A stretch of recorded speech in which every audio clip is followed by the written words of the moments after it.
Sorry, there we go. One thing I forgot. Hoot hoot, everybody! Hoot hoot! I'm Vilhelm Vanderbos, the noble owl of Globie Generation 2 Equinnox, and welcome to the last pulse challenge of this year.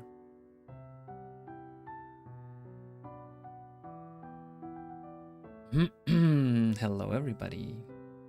Sorry I'm a little late. Hi, Miri. Hi, Natsu. Hello, Coffee. Hello, Andre.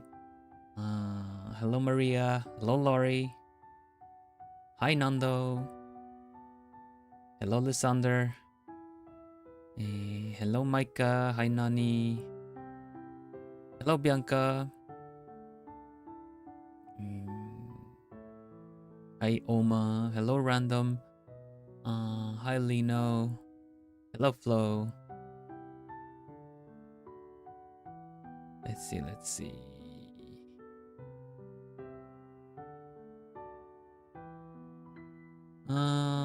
see, what's anyone else? Anyone else? Other birds. Hello, hello. Hi. How are you doing? How are you doing today?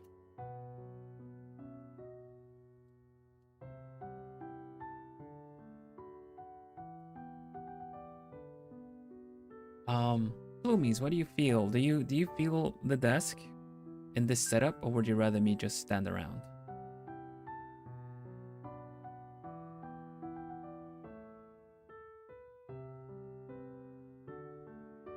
Hello, Sayu. Welcome, welcome.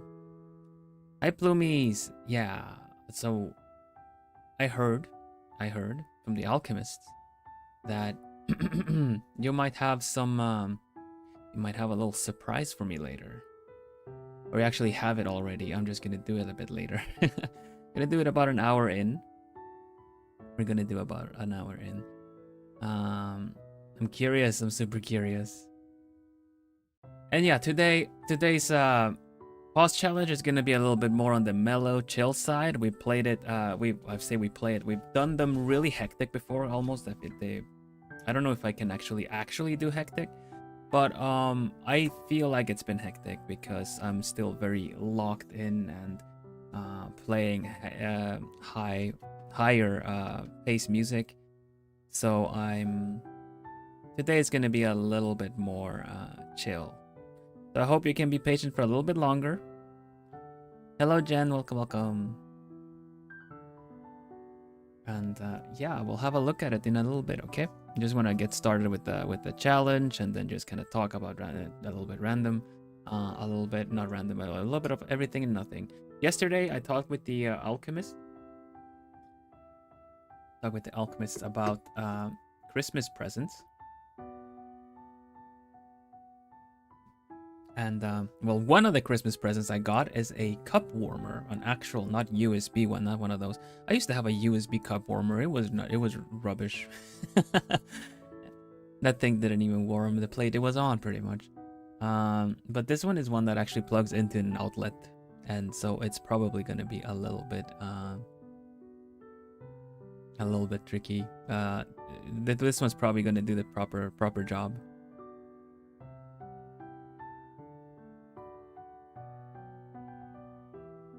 Are you these ones? Are these kegs messing you up?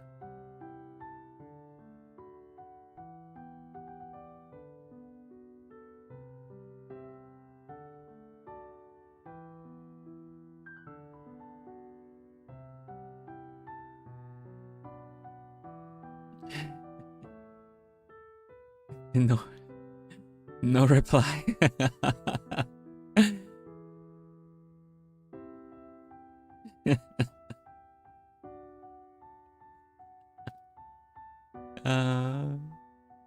I cast a line and there was no bite.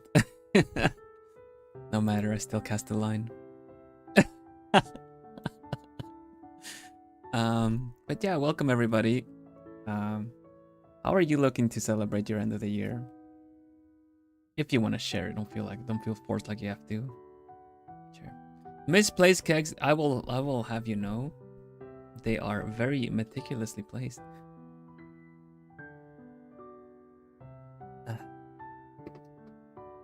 That's nice. Now we'll see how long this plate keeps the tea warm. Because you know I just poured it, so it should be warm.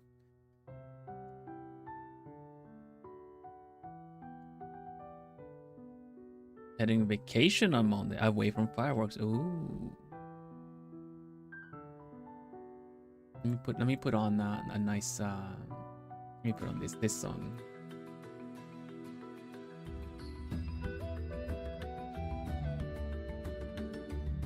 Meticulously misplaced. They're placed.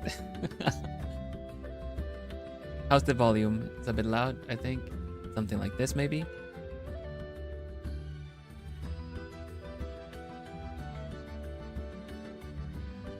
Lurking while stripping paint. Stripping paint! Goodness. Good luck.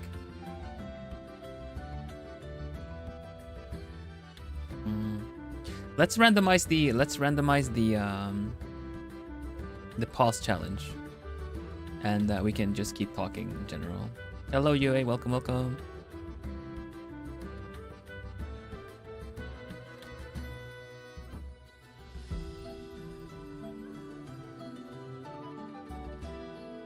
Let's see. I'm gonna find where to put this properly. There we go. Probably here. Probably here.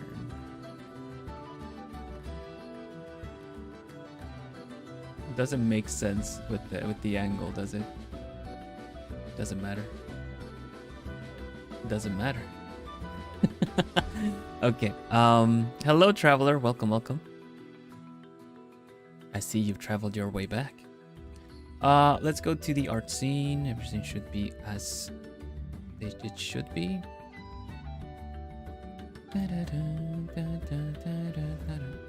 Need to make sure everything is properly. Yes. Everything looks alright. Okie dokie. Art scene. Alright, so we're gonna talk a little bit about end of the year stuff, maybe some New Year's resolutions and I don't know, stuff like that. We're gonna be randomizing the new pause challenge. This is a pause challenge made by Nefali, and as far as I know, you can't really hashtag it anywhere. So because they're only on YouTube and they don't have any other social media that I've found.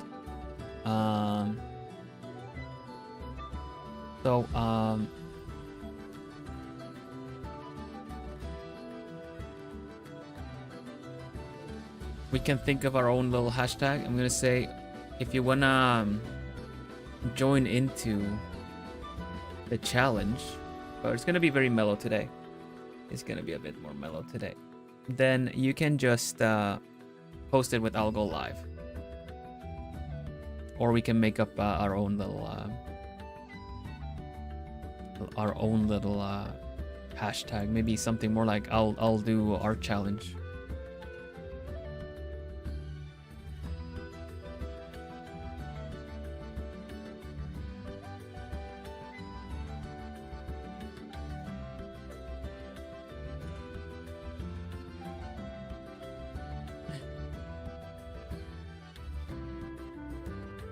When do you make your own pause challenge? Someday. Someday, Loomies. I'll do my own pause challenge.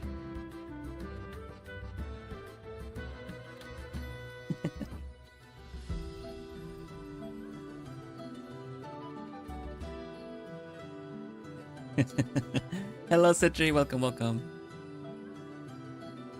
Okay, let's randomize the thing. This is what the is there a link? Oh yeah, sorry. That's something I could at least share, you know.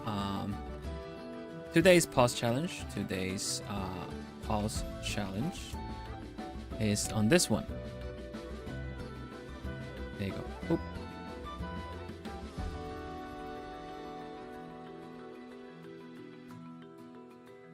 Are you already working on this? I don't know. It just says someday.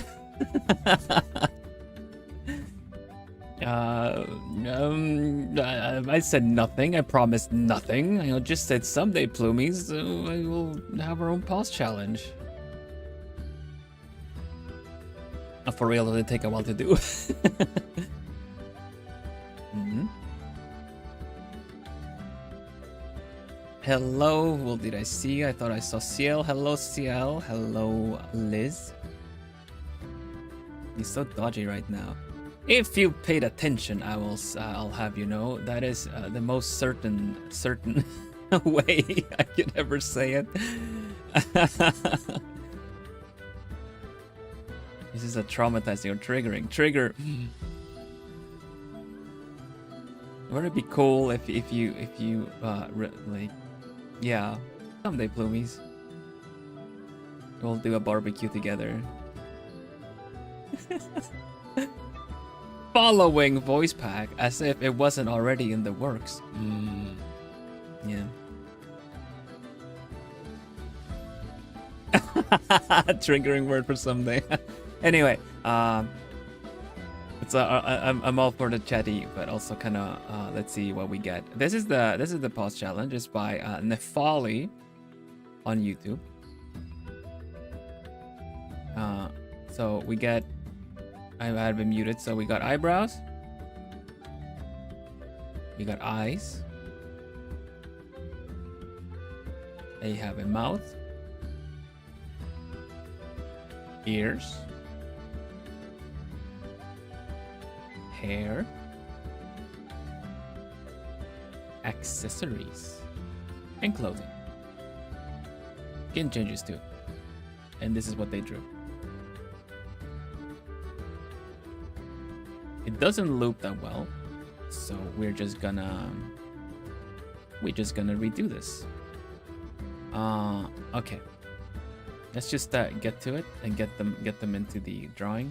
We can just do a nice little portrait or something. It doesn't have any colors involved, so we can just do it grayscale, just chill a bit. There's a lot of hairstyles, Gush. It's gonna be interesting. I'd reckon I'll probably draw a femme representing character, since we're also gonna take some time today to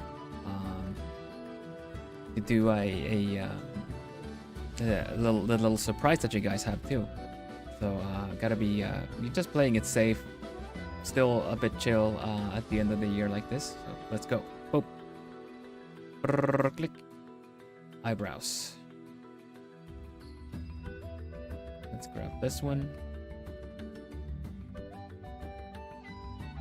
All right, next one. Ooh.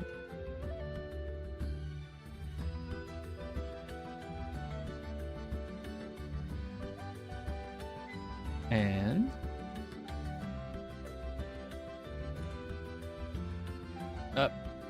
angry. Okay. I'm doing tsundere. At this point, it feels like better to just draw a male representing character. Nah, we can work it out. But like, oh.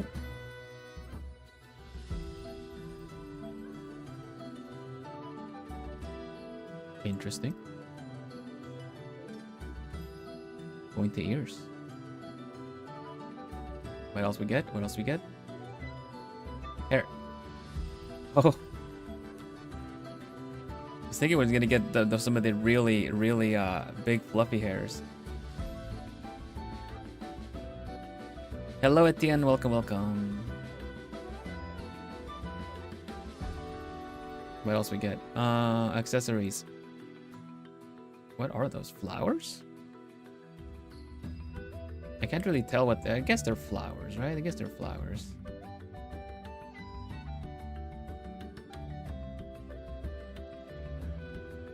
They're flowers. And I think there was another one. Clothing. We literally got a dress. This is going more into angry princess territory. Perfect outfit for the flowers, definitely. Perfect outfit for the flowers. Angry, worried flower fairy, right? Definitely. And there's also this this variation as well. Skin changes. Okay. Kind of blushes. I'm not sure what this is. I guess this is supposed to be blushes, but since we have the shoulders blocked, I don't think we're gonna have a lot of okay, well, here we go. We can have so many different ones. Interesting. All right. I see. Well, we got our set here. We just grab them all, shrink them into a more manageable size. It's quite a lot of things, I would say. Ears up here, put hair there, put accessory there. I think they can all fit at the top row.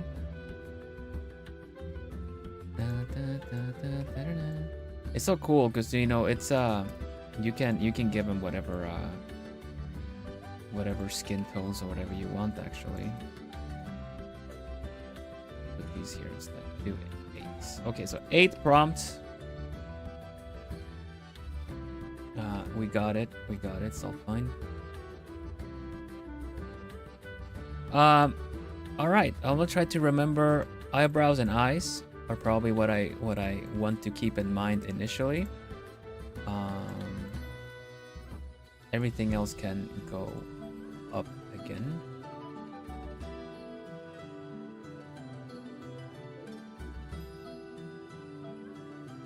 Wait, where is this? I'm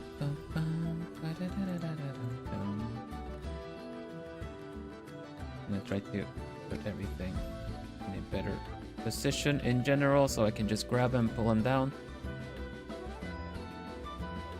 Like this. I guess we should keep some other stuff in mind, but I'm gonna start practicing a little bit with setting up. Okay. What is this?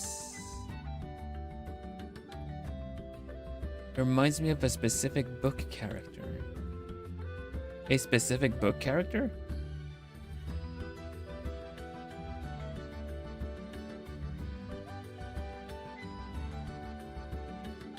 Tomboy princess. I guess so.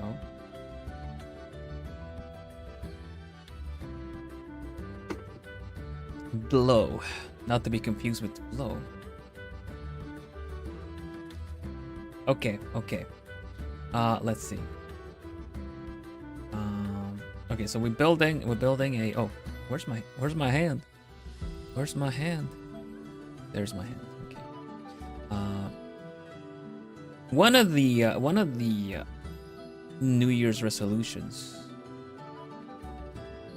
that I'm looking to follow is Miel Senpai. Thank you very much. Thank you. It's always a pleasure. Thank you so much for this year. It's been an honor. It's been an honor and a privilege, Senpai. Definitely has.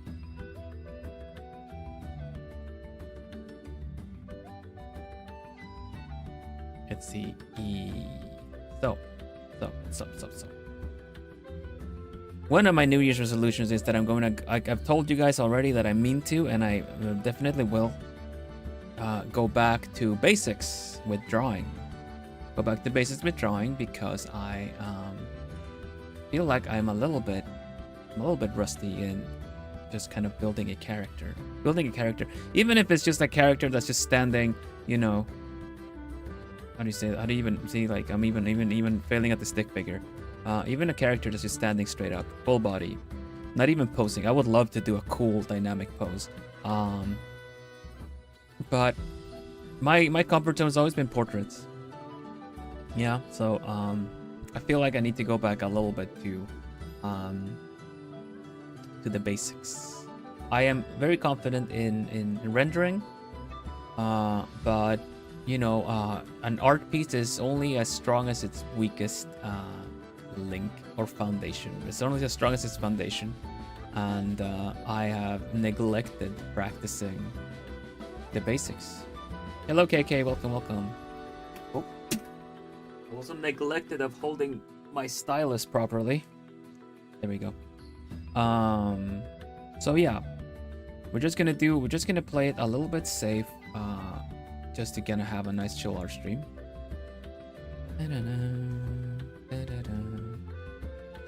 I'm thinking, do I have any nice refs?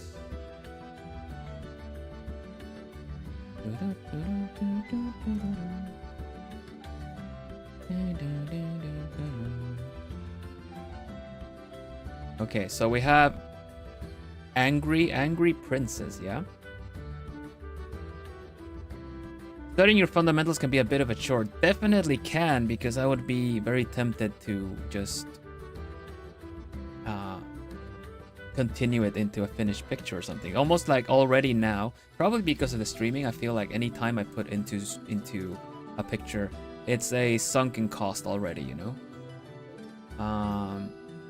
Which is not very healthy way of looking at it, because then you're kind of committing to a picture or something that maybe could be better if you tried, if you did more of them, if you did more sketches and stuff.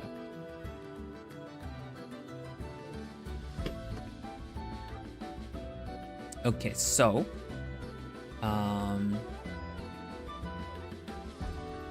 let's just do quite simple. I've also noticed something very interesting about certain coloring rendering that has become very prominent in the art community. Also because even people that are generating art tend to use this kind of you know, that almost sounds like a clickbait thing. Even people that generate art are doing this, you know? It's almost like a trend. But it's just the way certain coloring works that I've realized. So it's funny how something that looks that good has kind of become generic. Shall we do practice sketches on stream? Sure, that would also be a good practice for me, because I'm not good at sketching digital. That's why I use the white color. I say color, but the brush.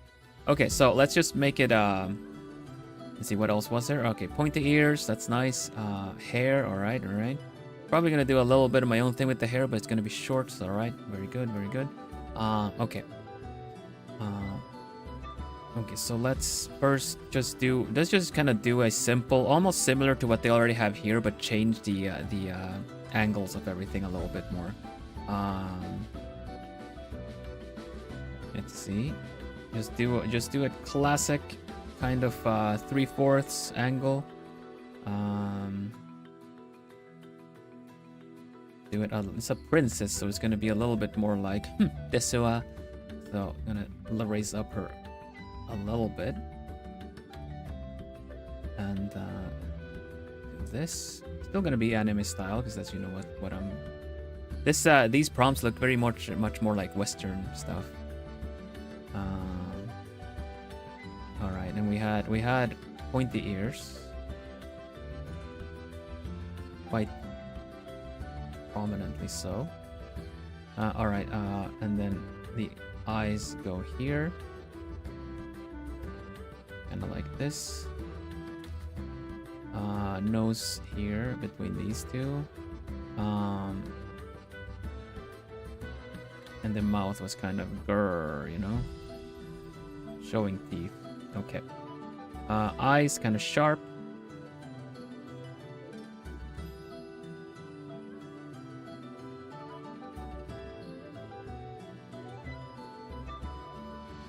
I'm kind of excited to get to the part I wanna talk to you about today when it comes to art technique. Okay, this is a yeah, it could be better, but decent enough. Eyebrows are a little bit on the thicker side, which is pretty fun. Like, I noticed that I don't do it on purpose, but I tend to actually give a little bit more volume to eyebrows when I get the option to, you know. All right,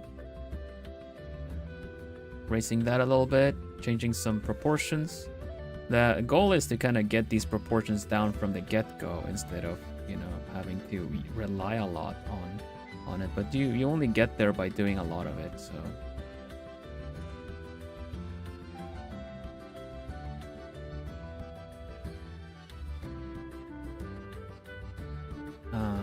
I'm gonna try to break it up a little bit better on how the guides work, because I'm probably gonna need to read a couple of my books again to kind of really have a good in order to teach it. I think it's important to have a good understanding of it first. There's too many people that skip to the teaching because it'll, I don't know, bring clout or bring views. But you also just do it out of habit. So do you actually really understand it at that point, you know?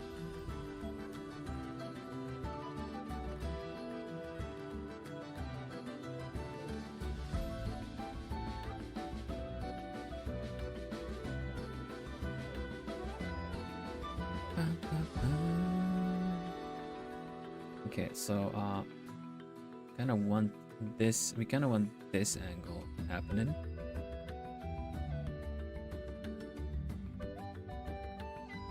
There, and then of course a bit of not too not too exaggerated, just a bit. We can probably cut it like here, make a portrait like this, yeah.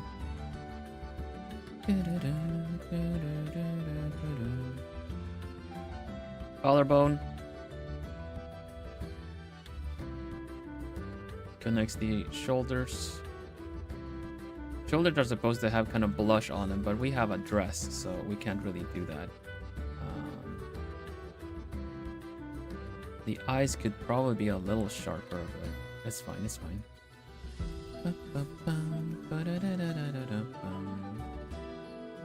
In about half an hour, we'll have a look at your surprise, alright? Do you know what she's upset about? I read some of the comments. Someone stepped on the flower patch. I don't know. But it's true what you say, Mary. If you tell, it doesn't have to be the finishing story, but if you prepare a story for the character, then it also helps sell it a little bit better. Honestly, for a face like this, it would be plenty kind of like, I forgot it was Wednesday in Stardew and Pierre is not open, you know? It's just kind of like, grr. Don't talk to me.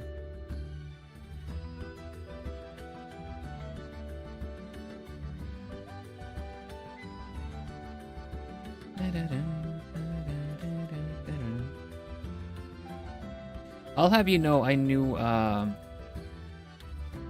let's see.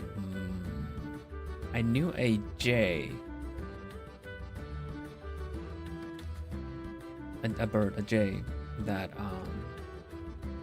essentially was really only good at but was really good at drawing armored vehicles, and they ended up getting pretty often commissioned by actual good companies. Of course, it got a bit repetitive because the only thing he got commissioned for was the armored vehicles. But if you can get past the whole thing of like, I need variation, then that's a pretty good, pretty solid gig right there, you know. Off with their head. I like that. I like that. He's just really not having it today. Maybe she's not actually having it any day, but especially today, she's not having it.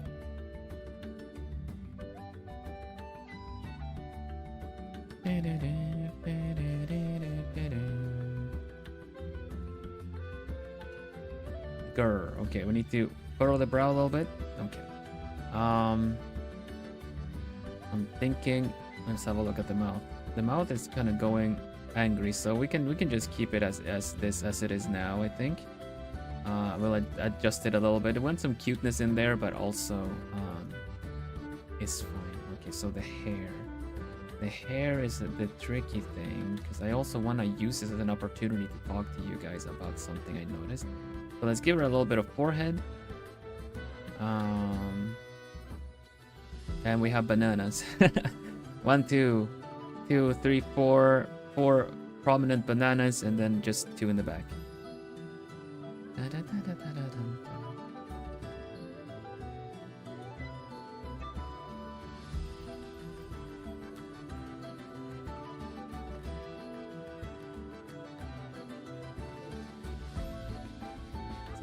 this, and then the other way.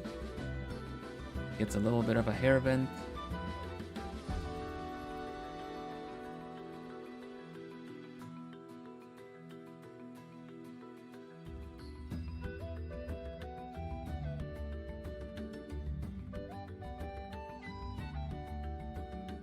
Give some messy hair.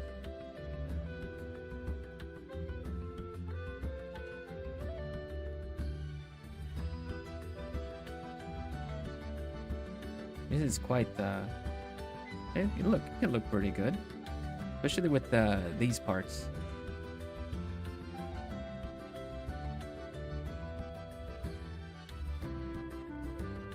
I really want to make this one especially prominent. I don't know why. Maybe like a different colored streak somewhere. Okay, there we go. We got some hair in now.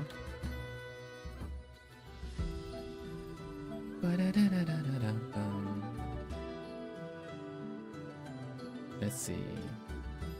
A little bit. I feel like it's a little bit too much forehead that I from what I intended, but you know, it's not necessarily that bad of a thing. And lower it a little bit. Okay. We got short hair. Accessories, we can work on that in a bit. It actually didn't pan out into that many prompts that we needed to take into account. The dress.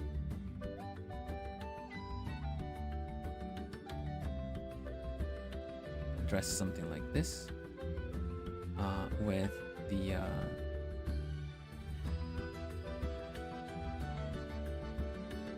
shoulders puffed a little bit.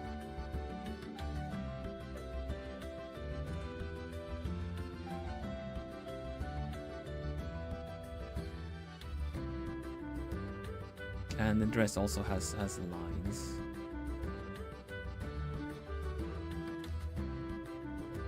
Something like this.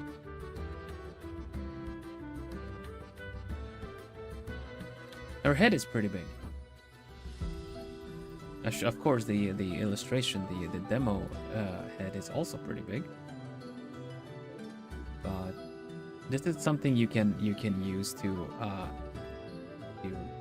get a bit of a childish, like the bigger the head without it looking too ridiculous. The angrier, the younger they look, you know. Okay, now we invert the white, and we are gonna start working a little bit on the eyes, because we need we need to sell the anger, you know.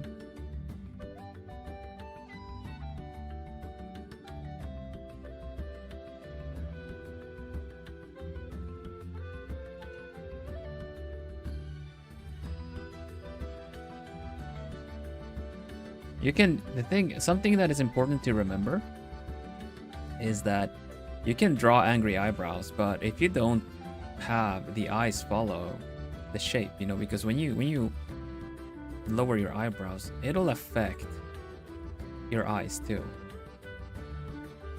You know, when you're really angry, you almost start squinting a little bit, you know. Hello, Harrier, welcome.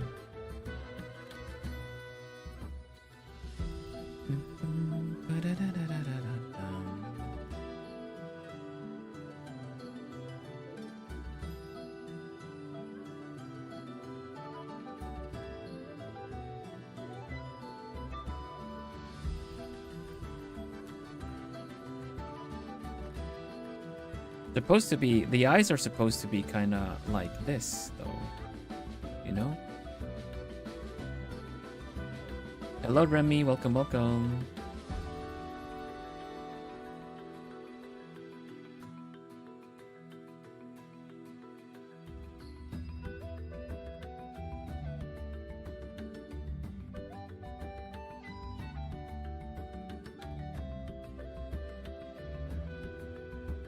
Did the eyes have any kind of, oh yeah, they have, they're snake-like.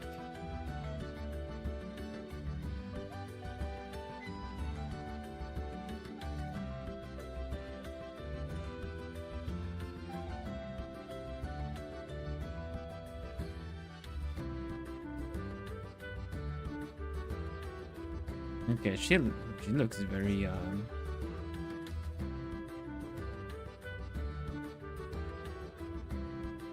very angry, actually. Okay, we do want the canines showing a little bit. Grrr, yeah, there you go.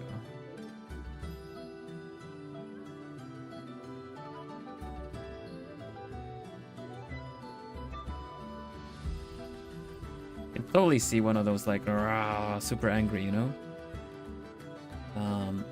The eyes need a little bit better shaping. I hope to be able to get to a point where I don't have to go in and retouch too many things, and we kind of use the guidelines to get everything where we need it from the get-go. Not that it's necessarily a bad thing to go in and edit a lot of stuff, but this is the part where I really like to use a ballpoint pen, because you know, then you kind of have to commit to what you have, make the most of it, try to plan it better.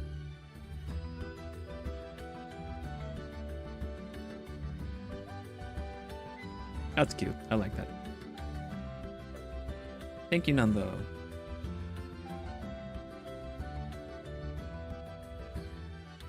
Now, one of my character designing tendencies is that I like to give a bit of a chin. In fact, I would probably put the mouth even higher,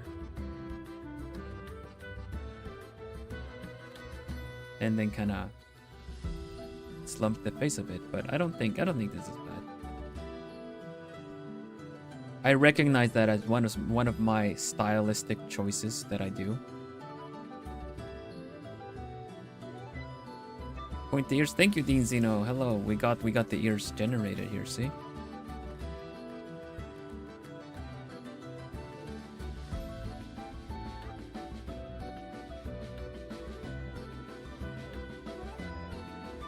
Somehow I'm picturing green hair, probably because of the flowers and stuff.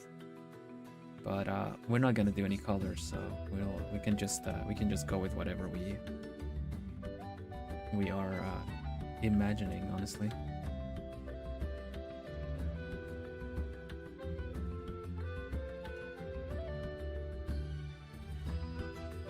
I just want to talk to you guys about something I've noticed is very commonly done with rendering now from big artists. They redo it. They do it a lot. It doesn't make sense. It doesn't make sense to use it every time, but it's essentially the rim light of higher level rendering. Do you know what that is?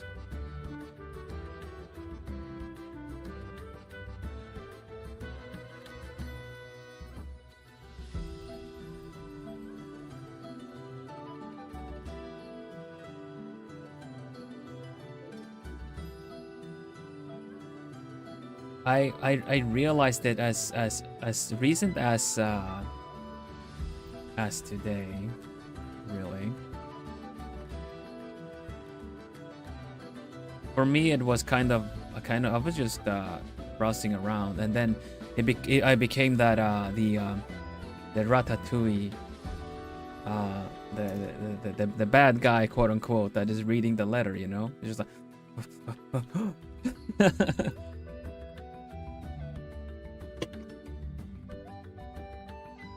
Rim light is fun, but there's a lot of people that use a lot of rim lighting when it doesn't make sense.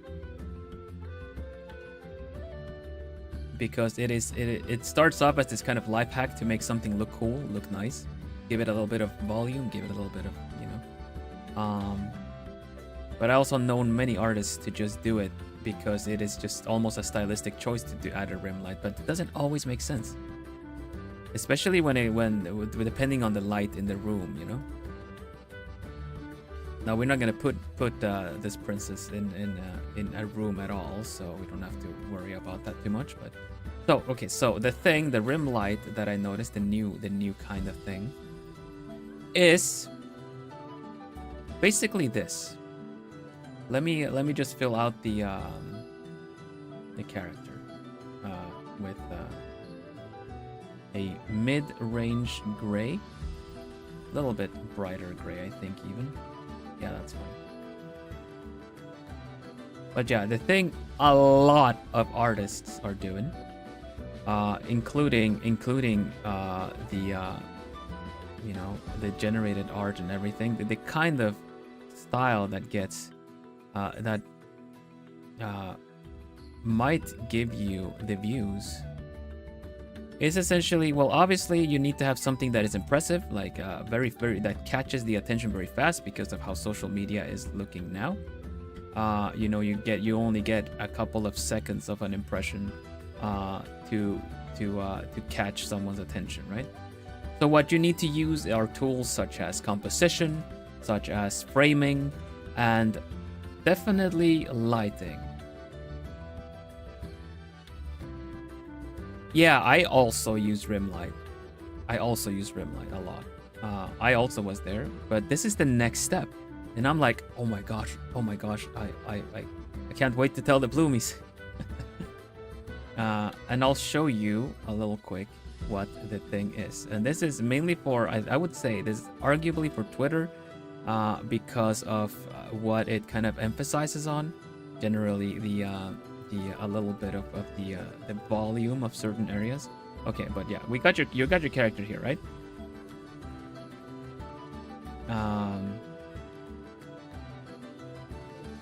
So mid gray, kind of a thing. We don't really need the background to be this. It can actually even be darker or brighter if we wanted it to. Let's make sure that everything looks right here too. Man, I really want to get to it, and we'll get to the surprise after I've gone through this. Okay.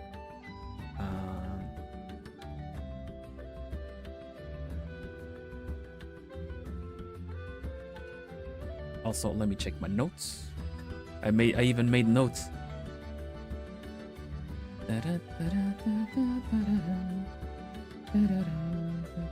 Also, sorry artists if you feel called out by the rim light thing. It is just an observation. You keep doing your thing. Your art is lovely regardless. If anything, it's the people that use the rim light well that get a lot of people want to do the same thing and then kind of realize that there are other reasons as to why it looks good. It's a canon event, exactly. It totally is. It totally is.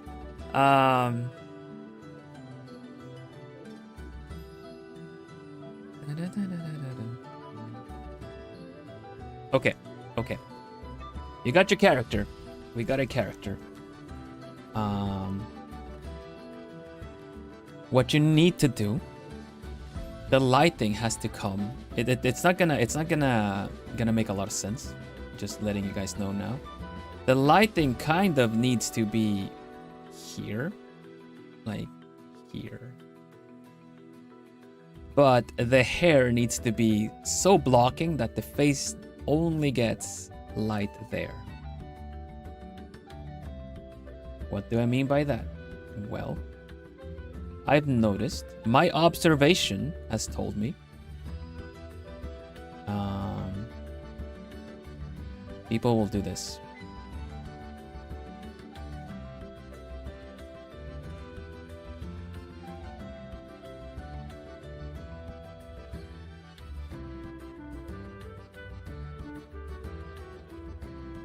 This is all the hair gets. Angular lighting coming from here. Let's actually redraw the point of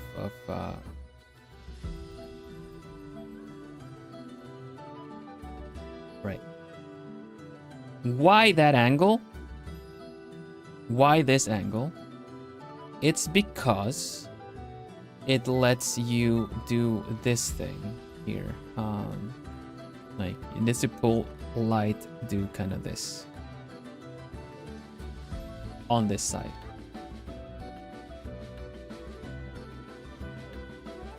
And what is the benefit of doing light like this? It's the fact that you can shape this whole area. Obviously, the people that use this will promote cleavage. They'll promote anything, any kind of shapes. They will but this also lets you also put a bit of volume on the collarbone. You know? So this sells volume super fast. This sells volume. There's almost 3-point lighting, right? If you use this kind of lighting, you already get the shapes in on the body across, and it doesn't matter what shape, what other shapes you might have to work with, but it lets you show the volume very easily. You know, if you have a front light, you have to shade around everything to make things pop out. But doing it from an angle, you can use the shadows that it would cast, even if it doesn't make sense, because obviously a light like this would cast shadow. You know, you would still have would have some light here. You know, this would also catch light. Maybe even a little bit of the hair on the other side would catch light, but the artists just skip out on that. Multiple different artists that do that, but it is basically in order to show the shapes in a fast way here. And then of course you use a little bit of secondary lighting from the other side to kind of give everything else a little bit more shape from the other side too, and you already got this kind of a deal happening.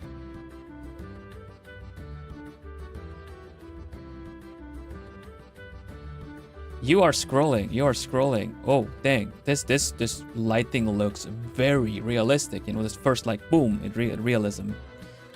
Welcome Shu, welcome. This is a really nice light angle, so much so that next time you see an anime picture that looks, whoa, that is realistic, take a moment and have a look at what the angle is doing, what the light is doing. Not all of them do this, but a lot of them do, because it's a really fast first impression. Also, you can emphasize the eyes a little bit, and the face isn't even gonna be in shadow. It doesn't have to be in shadow. You can actually shade the face further, but just the fact that you have a brighter light coming in from the side is what sells the whole thing. Now, to me, this doesn't make a lot of sense for you know how the light is working, but with some color and you add some subsurface scattering on the ear is also a good seller.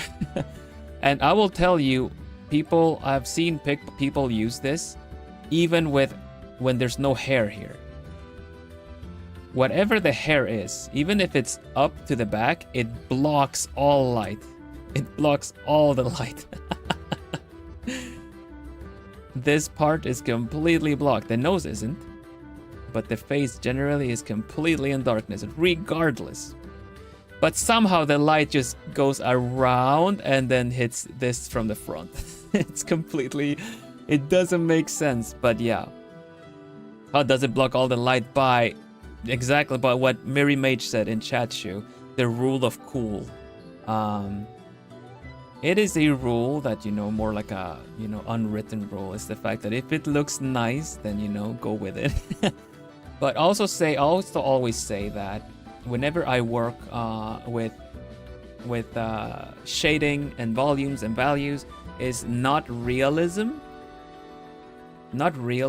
but we work with believability, and this is essentially really pushing the boundaries of what believability can be. But if you just but people are not likely going to stop and think about it. That's the kind of audience you want to reach out if you're doing art and putting it on social media, right? Hello, pro and con, aesthetics versus realism, exactly. So you still, I will still argue you need to understand what it would do. I would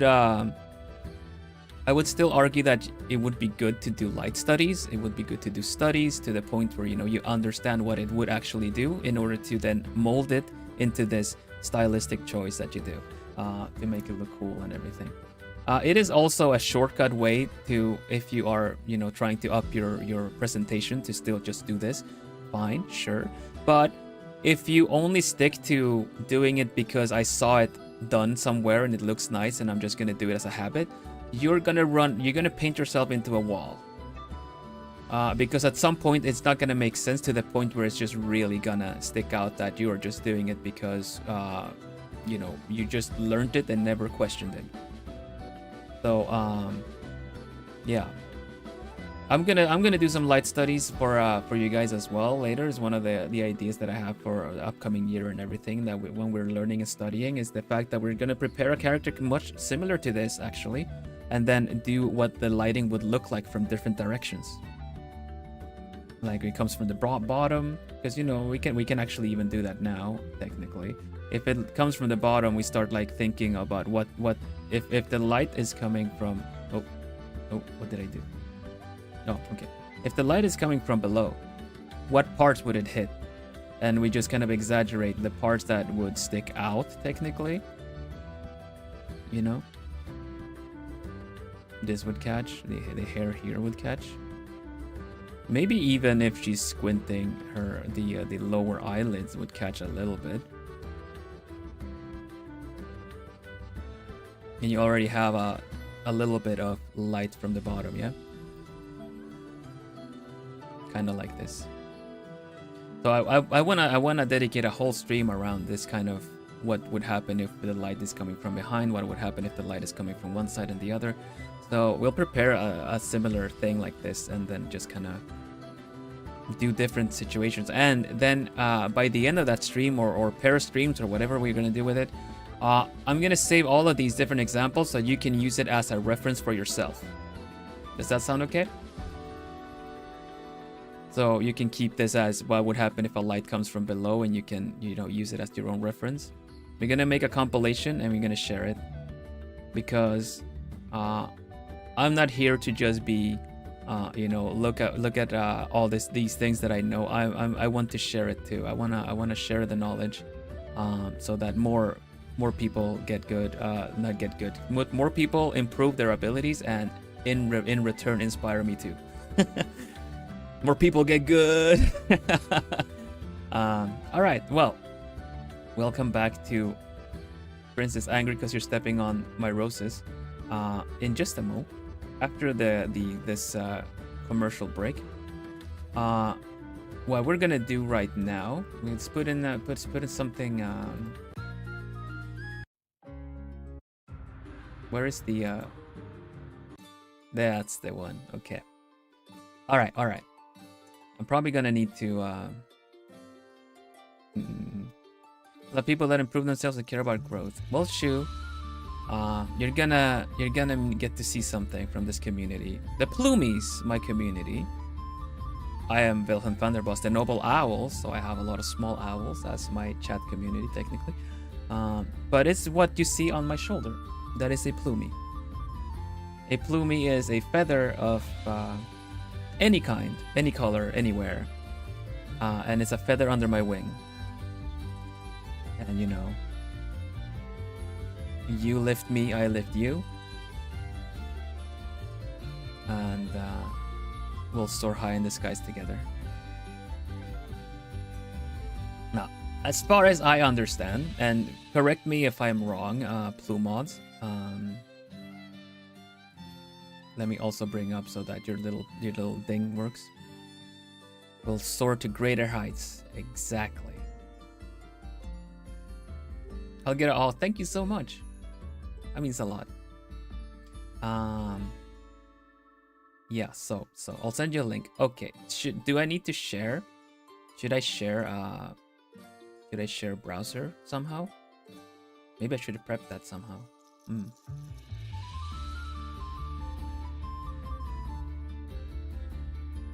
Bing. Yeah. Oh, okay. Wonder I can do that in a good way. Give me yeah. Just send me the link. I will figure something out. Let's see. What can we do?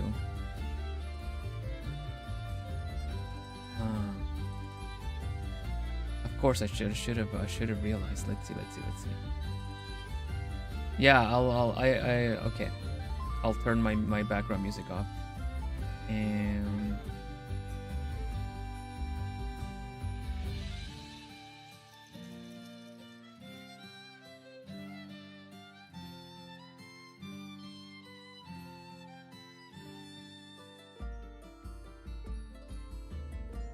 goodness, give me a mo. I'm sorry. Let's see if I can.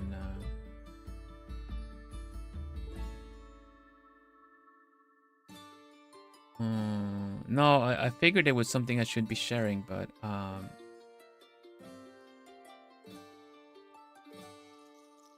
let's see.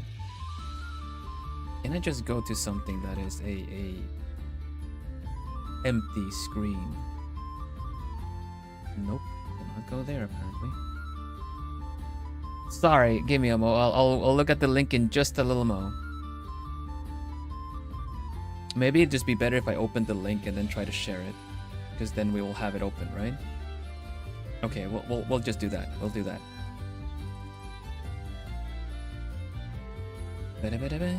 Oh yeah, sorry Shu. I'm gonna fill you in. Anyone that doesn't know, the Plumies, the community, have done a little surprise. It made me a little surprised. I don't know what it is, but it is a fan project, yeah.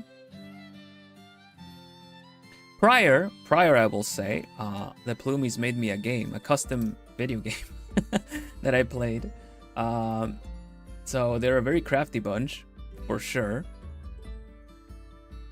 It's us, we're the Plumies, yeah. The Plumies, yeah, the fan base, the chat, the everybody. So, first of all, Plumies hang out on the Discord. They hang out on the Globie fan Discord. I am part of Globie. I am Globie Generation 2. So that is probably where everything happens. I am not part of the fan Discord.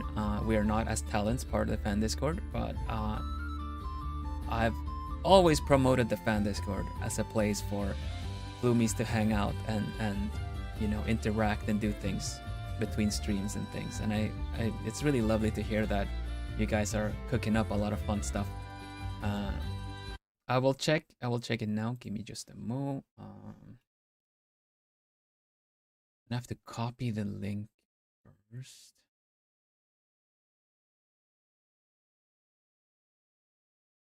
I'm not trying to not look too much at the copy.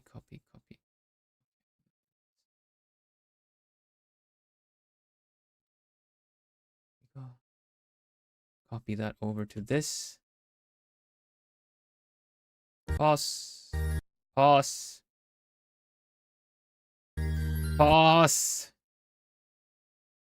Ugh. Sorry.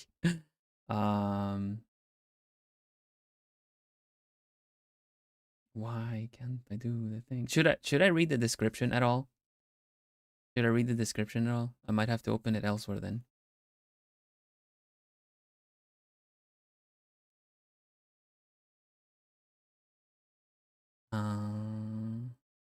Yeah, I think. Let me watch the video first. Then we read description in case it is something like that. All right, and then I set something up here, I guess. Let me bring it up right next to me, I think. Let me see, just do that.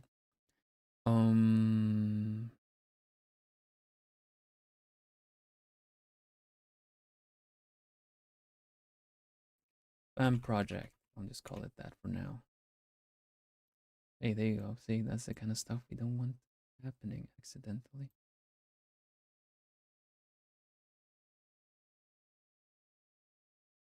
Okay.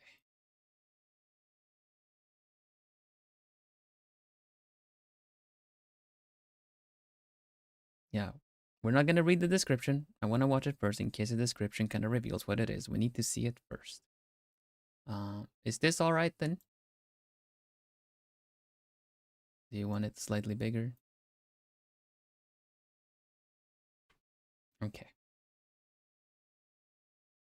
All right, there's so many Plumies here, man. You must be all really excited. I'm excited too. Okay. Was the volume okay? Yeah. Okay. Whew. What have you done? All right. Y'all ready? Y'all ready? Let's watch.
Carols.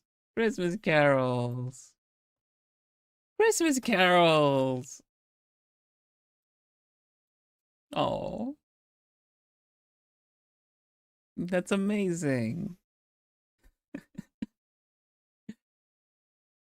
Oh, oh man.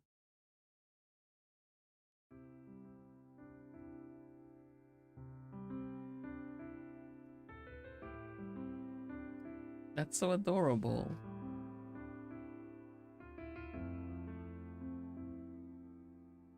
Merry Cootieville.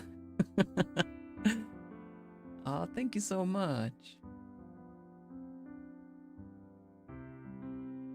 5 misplaced kegs. Yeah, you got 5 of them now. Merry late Christmas. How long have you been working on this? Well, very good job, everybody. Goodness gracious. Goodness.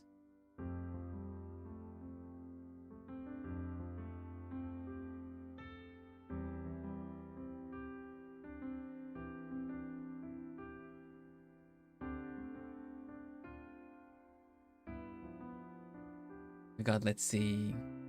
Clearly, there's a lot of work put into this. Let's see. The Plumies have created a fan version of 12 Days of Christmas to surprise Bill. Consider me surprised. It's lovely. That's so fun. And all the clips and everything. Goodness. It's so clever. It's the idea by Citrina, lyrics by Natsu. Ooh.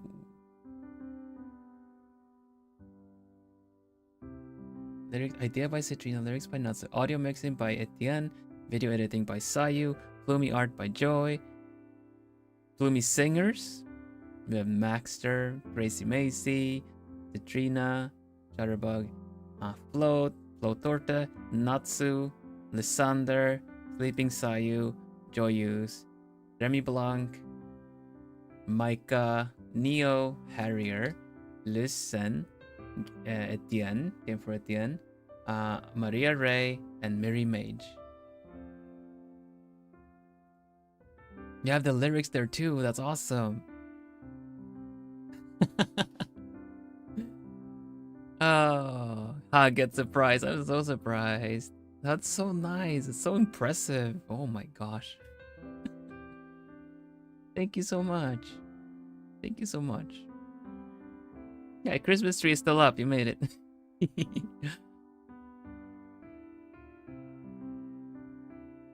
The emotion in 5 misplaced kegs. I felt it. I felt it. Really well mixed for 16 voices too. Goodness. Wow. That's really cute. Thank you. Thank you, everybody. 16 voices. Yeah.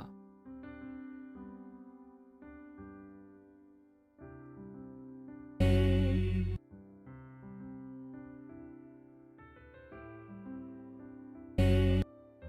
me grab the... Everyone has a Plumie of their own. The idea was always that I gave the Plumie as was shown here. Alchi, first day of Christmas, Alchi gave to me a gemstone for my Plumie, right? When I got monetized, we lost it now. Center on screen. There you go. When I got monetized, one of the reveals was the Plumie, the actual body. As you all definitely remember, since it's in the song. I finally revealed it. And with the idea that, you know, since we say that each a feather, you get to pick your own shape and color of your feather and your gemstone. If it's a birthstone, or if it's an elemental stone, or if it's a specific color of a stone that you like, whatever resonated with you can be your stone. And yeah, of course, Chu, you can be a Plumie too. It's a very welcoming bunch, very supportive bunch. Man. And I always get a bit emotional every time that if chat reflects streamer, as they like to say, then the Plumies are the biggest compliment I'll ever get. Yeah, let's have a look at the little Plumies. Let's see. Let's see. Not the princess being all like, Plumie's bah humbug. Ah, that's lovely though. Thank you so much. Sorry for the fumbling of getting the video up. It's just you never know what the algorithm and everything is gonna throw up there. So, but it worked out. I'm so happy I could see it. Okay, let's do this actually. Oop. I have designed some of these myself. I have. I don't know if I can guess them all correct. A lot of the Plumies made an appearance already during the Plumies Organized Neatly, which was the fan-made project. We can help out a bit. I'm gonna try. Okay. I'm gonna go with the obvious ones, and I'm sorry if I get it wrong. I'm gonna go with what feels like might be the obvious ones. I recognize some already. Okay, let's see. I'm gonna say,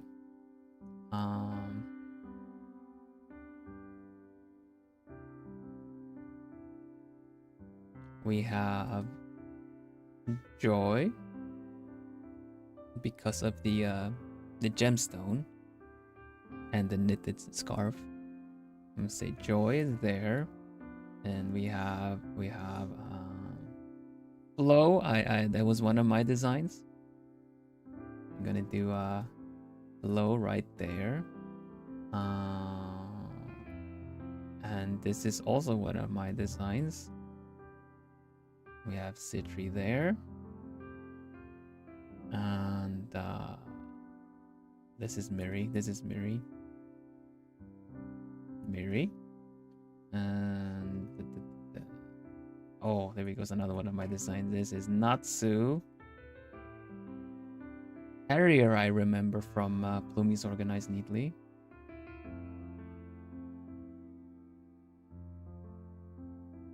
And I remember some of these from Plumies Organized Neatly too.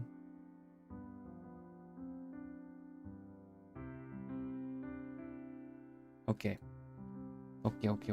Now we bring up the list.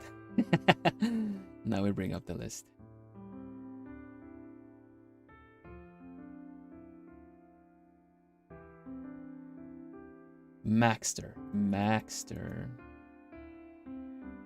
Oh, this is...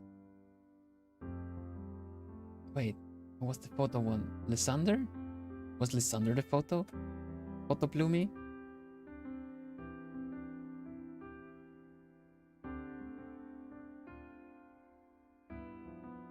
Oh, sorry, that's really lousy writing.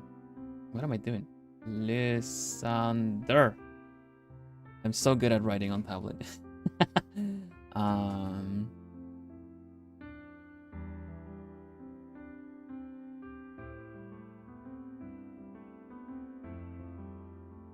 So fun, so many Plumies. This is exactly what I wanted. The fact that you all have your own little Plumie mascot.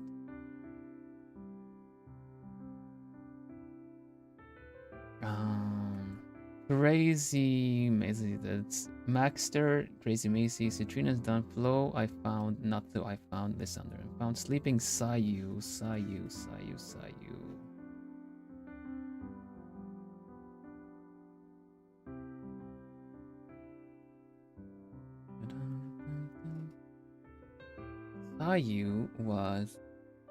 wasn't Sayu like, am I mistaking? Wasn't Sayu a ninja or something?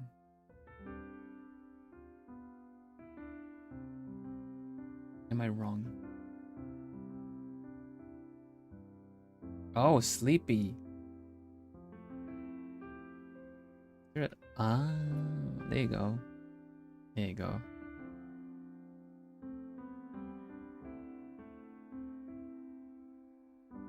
Sayu.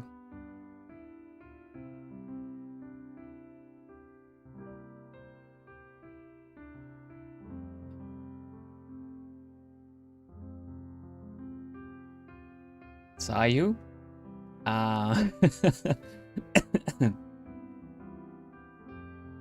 Hey, Joy, we found Remy. Was it?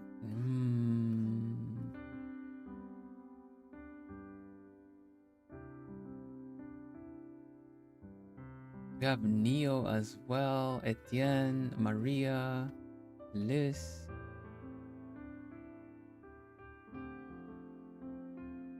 This is a fancy owl. Who is this? Hulp.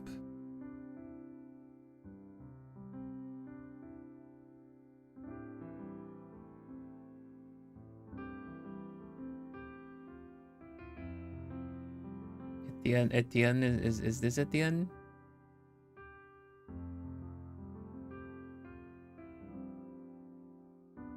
With the sheet music. Etienne. It's your bestie. This one is your bestie? So it's Maria.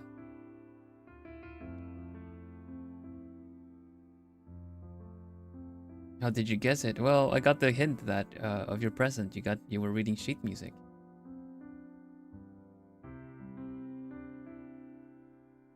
Maria. Yeah, Maria's bloom is cool.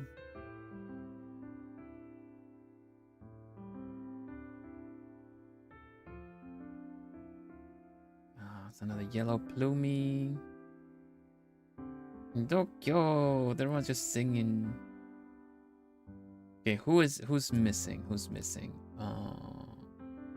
We got we're missing Liz. I kind of get the impression this might be Liz.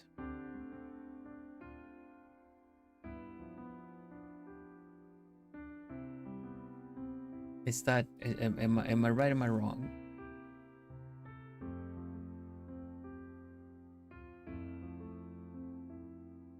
Ah, nice. Okay. There's something about the little decorations that is, I think, and the kind of round. I don't know. There's something about it that I was reminded by. I think I saw your plumie at one point when you also drew something. Guessing game on point. Okay, we go. Sleeping Sayo already got kegged. It's fine. So who else we got? We got Crazy Maisie. We got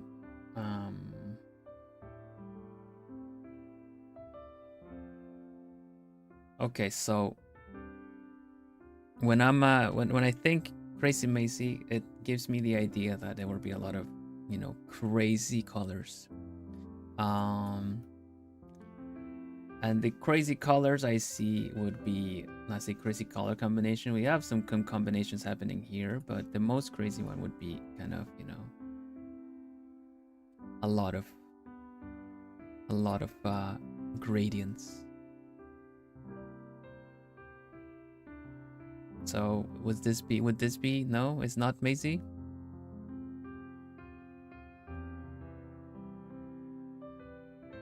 No, it's not Maisie. Okay. Then I'm looking for a. Wait a minute. Okay. Don't tell me. Because the thing is, I remember Maisie having a not a what do you call it? Like a. It literally translates to a pan shovel, like a spatula. What is it called? Stiekspade engelska. That is not what it is. What are you talking about? Stiekspade. A turner, a spatula. Okay, so I was looking for that, but I do see an apron. Is the apron the hint?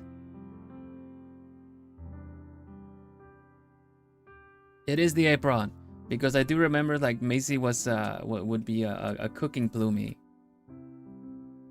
So then this is Maisie.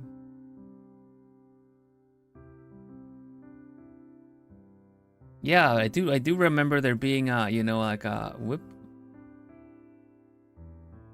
like a frying turn, like a frying pan turner, like a spatula. Okay. No crazy colors. Okay, no crazy colors.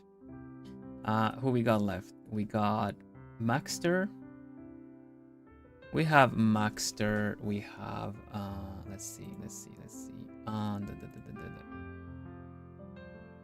Look at the list. Maxter.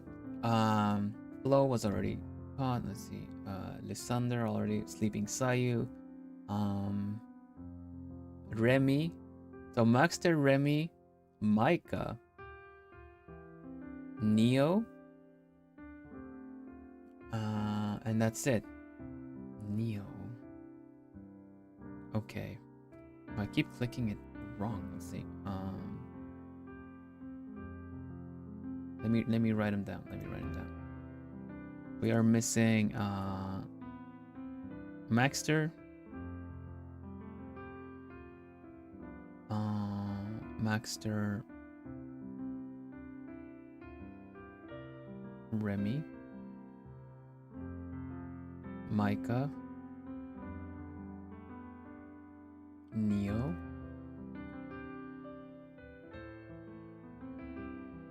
and that was it, right? Yeah, okay.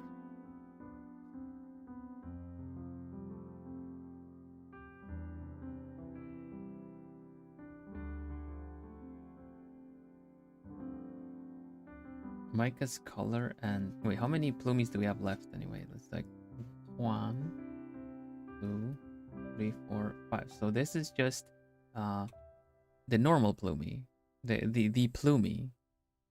Yeah, a standard plumie. Okay. This is the Vil plumie.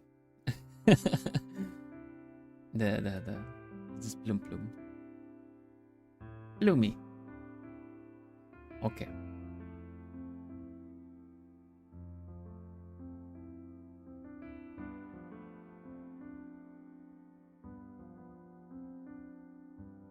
I've seen this plumie before. Who was it?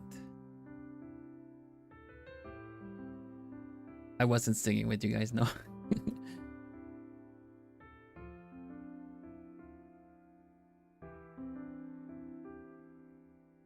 I was ringing the bell. Ding dong, ding dong. The username can be hints. Remy Blanc is like, is this Remy?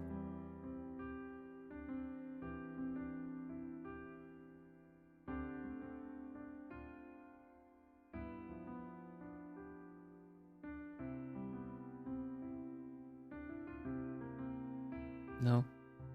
No reaction. Okay.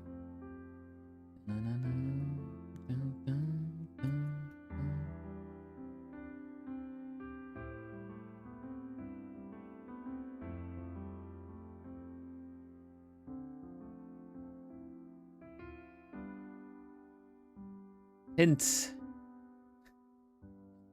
It is. Okay. Okay,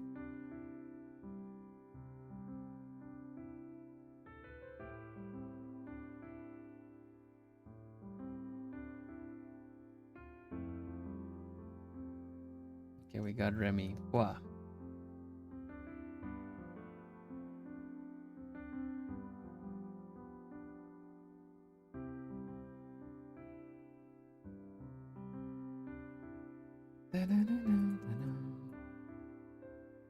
What is the plumie holding? I can't really see it.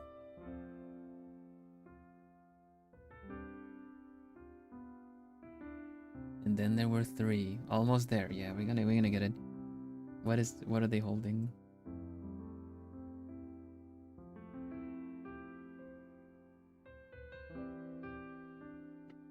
think it's a phone. Okay.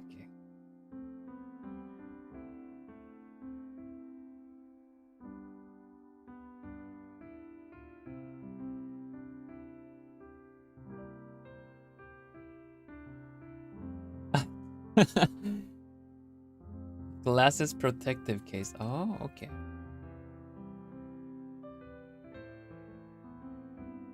Yeah, okay. Can I have some hints? I have a hard time with these.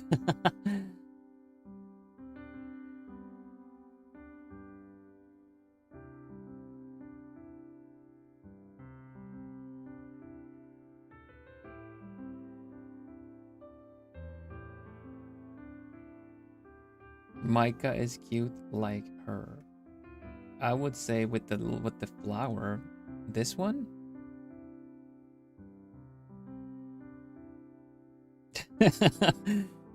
Okay, here we go, Micah.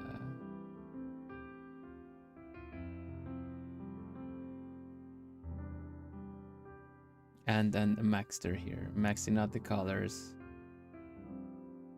Was it double X? Maxter. So by process of elimination, we got Neo here. Yay! Maxter, sorry, that was my bad, Maxter, sorry.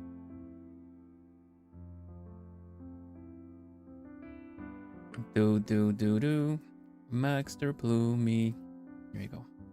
I always get the Maxter instead of Maxter, yeah.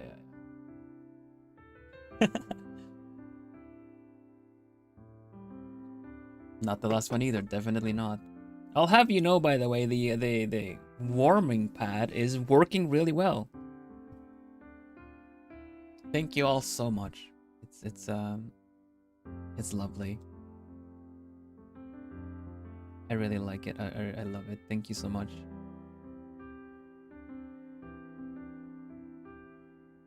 Merikuri. Okay. The warming pad, yes. I got one of my Christmas presents that I got was a little warming heat pad for a mug, like a teacup, to keep my drink warm. And it does. It is keeping it really warm. Every sip is warm. Can you imagine?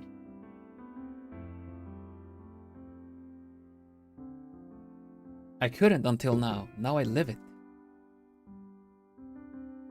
It's excellent. It works so well. It is. Okay, let's put the this one back. Yeah, it's lovely. I love it. Oh man, that was lovely. Thank you so much again. The fact that I got a 12 Days of Christmas with Bloomies and even a game out of the community is amazing. How's the volume on the music? It's a little loud.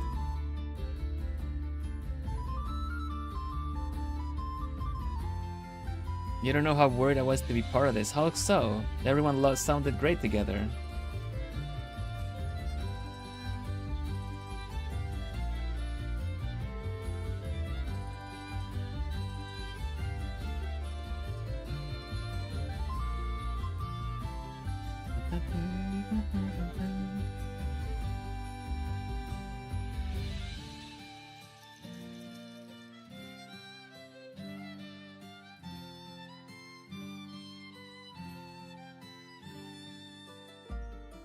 You've been awake for many hours and not had your morning coffee? Oh my goodness.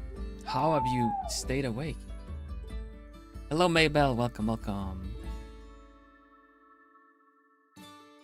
Never sung in my life, Phil. Surely school. Surely preschool.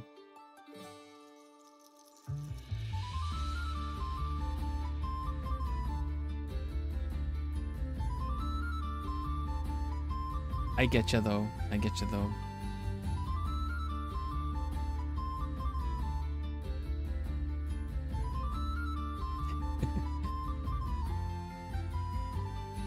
Yeah, see, you all sang super well. It sounded really nice. Well done, everybody. I know how nerve-wracking it can be to record yourself. I am doing this almost on a daily basis after all. Same thing about publishing a song.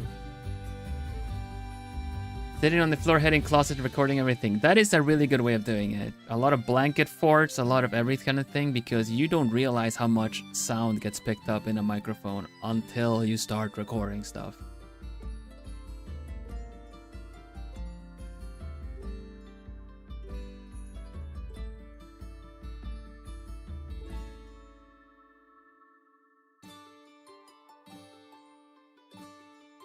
post record stuff over and over again. I messed up.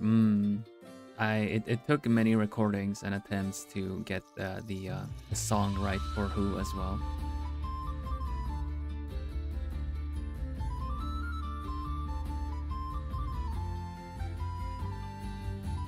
Yeah, exactly. When you're in a group, you can't tell, but you can sound great together anyway.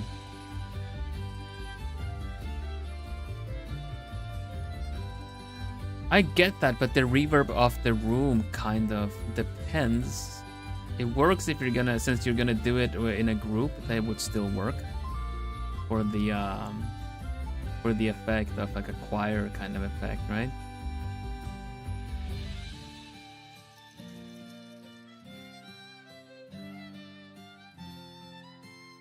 The acoustics, if you will.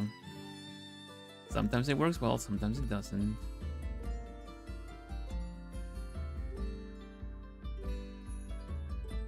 Have you ever thought of scrapping a drawing you don't like how it's coming together, Bill? Yeah, I have. In fact, we have restarted drawings as well on stream. Don't trust the process, but you need to also have trust in the process to, you know, actually trust it. If you don't feel like it's working out, then by all means just try something else, you know? It's not I commit too fast to pictures. I commit too fast because of the whole, oh, I'm streaming, oh, I should just start something. Even this picture, I could have probably sketched out the character different ways and then gone for like a more interesting one. Right now, like I said, I picked a very safe pose to work with.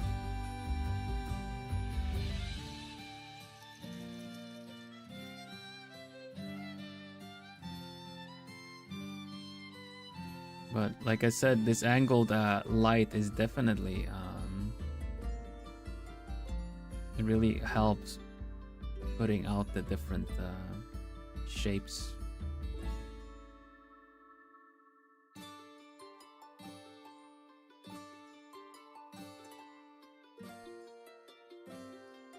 It's not, if it's not working out, you can always generate it again or just try again.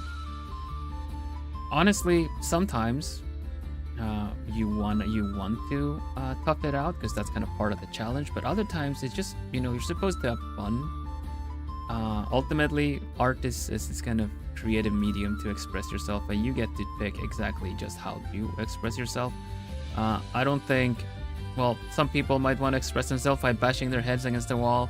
Other people might just maybe, you know, go around the wall.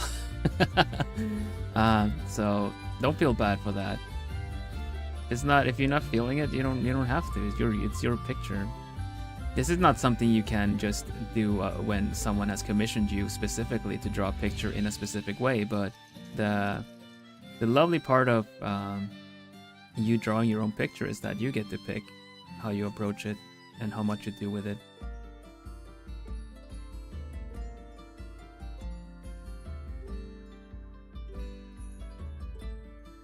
Be honest, deleted all my art because I hate it. This is also a thing, you know. You get faced with the expectation and it's not matching reality all the time. That's something that really never changes. The only thing that does change is your trust in the process.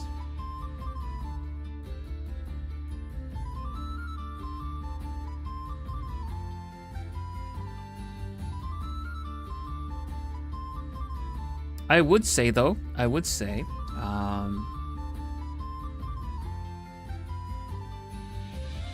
it tends to have a little bit of perfectionist tendencies to, you know, find errors in your art after it's done and everything, kind of want to keep polishing at it. I would still say keep it around and then check back on it later. We're talking like a year from now later or something. Because it's really not as bad as you think it is. Hello, Nani. Welcome. We'll make a door for that wall. Yeah. Definitely. Adversity builds character, they say. But sometimes you just don't. Sometimes there's just no adversity, and you're just creating it yourself. You know, it doesn't have to. It can be done like this. It can be a challenge. Is this a challenge? Is it meant to be a challenge to test your creativity? But it also doesn't mean that you're not creative enough if it doesn't work out. It's just you're like, maybe it can be everything from pressure, it could be a little bit of experience thing. Welcome, Rose. Hello, hello. For you, like Mary says, it helped not to show all art on social media and also just draw stuff for yourself. Yeah, agreed.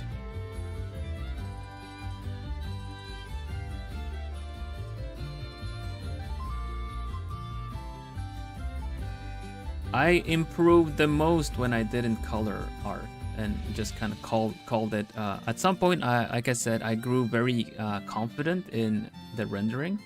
Rendering being, adding color to it and doing the final cool like effects and everything. Like I had my habits, I had my flexibility with it.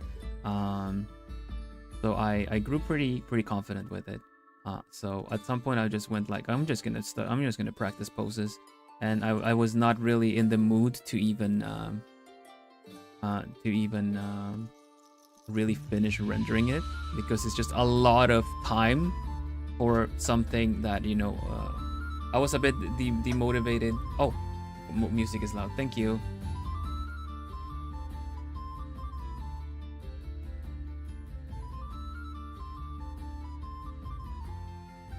So many people laughed at my shoe drawing. That's when you put a picture out there, it is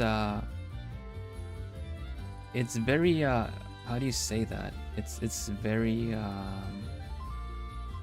you put yourself in a very vulnerable position.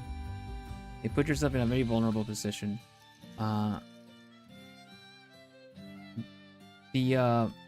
I've also been there. I've also had my art roasted and felt very discouraged by it. Ultimately, luckily, I found one part of me that just really likes to draw art, because I like drawing and learning. But it's this is easily how you fall into the trap of fan art. I say trap because it's very easy to stay in it. It's not a bad thing though. I do a lot of fan art as well. But it's just the fact that when you do a character that is known by other people, it is a little bit more likely that they might offer praise. Hello, Adobo. Welcome.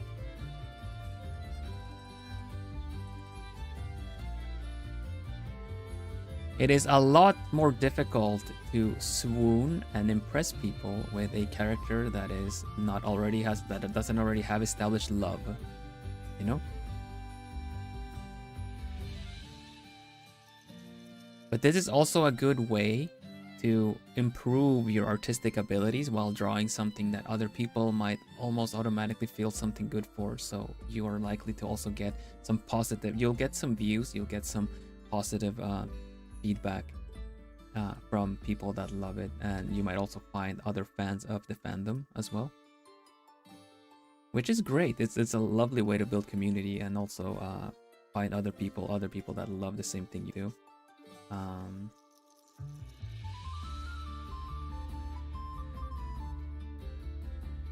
I had honestly kind of forgotten the charm of drawing an OC together with you Plumies and giving them a little bit of a backstory and stuff like that. This character, we just made her up. Maybe other people have gotten these prompts. Maybe other people have gotten these too, but this is our way of doing it. This is my way of drawing this. Fan art is still scary for me sometimes. Scary in what way, Harrier?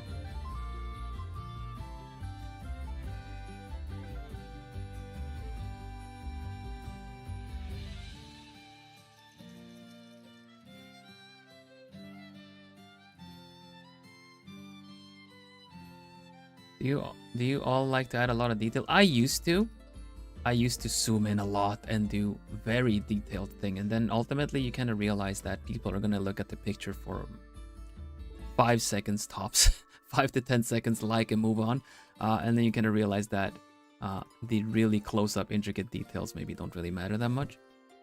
But I am the kind that really likes to zoom in a lot and really get stuck at the details.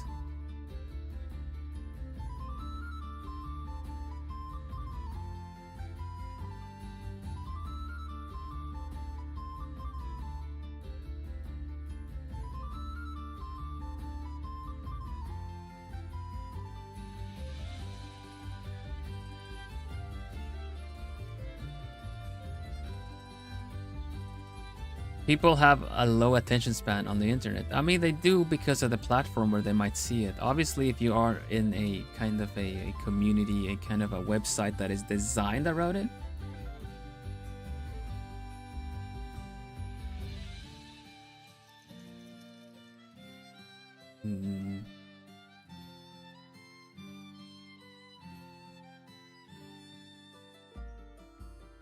For you, Nando, the best thing about art is there's no correct way of doing it. There are always things to improve, but everyone can diverge in their own interpretation. Yeah, exactly. There's of course theory that isn't necessarily the truth. There's no absolute truth in anything. There are, you know, if you're looking to do a specific thing, then you can argue there are certain correct ways in it. But I mean, you can use whatever color, whatever shape, whatever thing you want. That's I totally agree with you, Nando, that the lovely part of art is the fact that you get to decide what you want to do with it.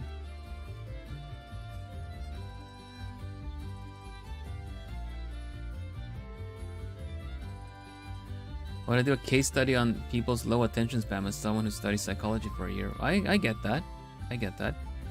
I remember being scared to post my first art many years ago, only to realize almost nobody will see it in the great ocean of art on social media. It was strangely liberating.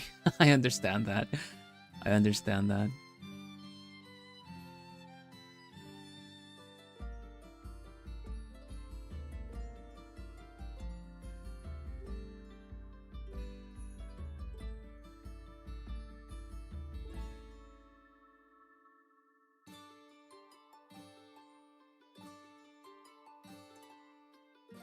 When people do see it, it's really nice.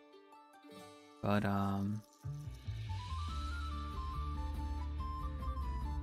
ultimately, what made me improve the most was when I just drew for myself. I'm looking forward to getting there again, honestly. You know.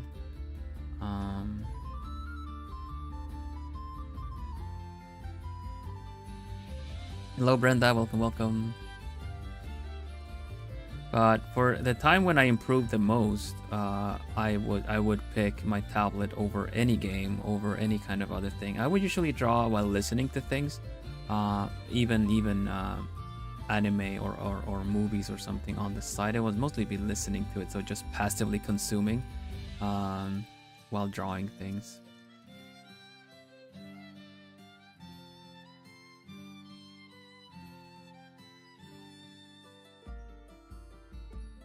Need to look at the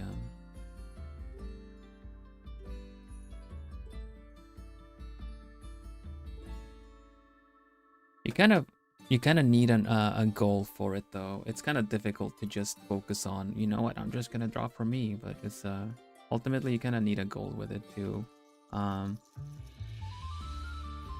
If you're looking to improve, then you don't need other people to improve.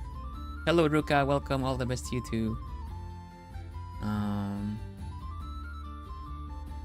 You need to realize what your goal is when you're doing it. If you're looking to grow on social media, for instance, then you do need other people.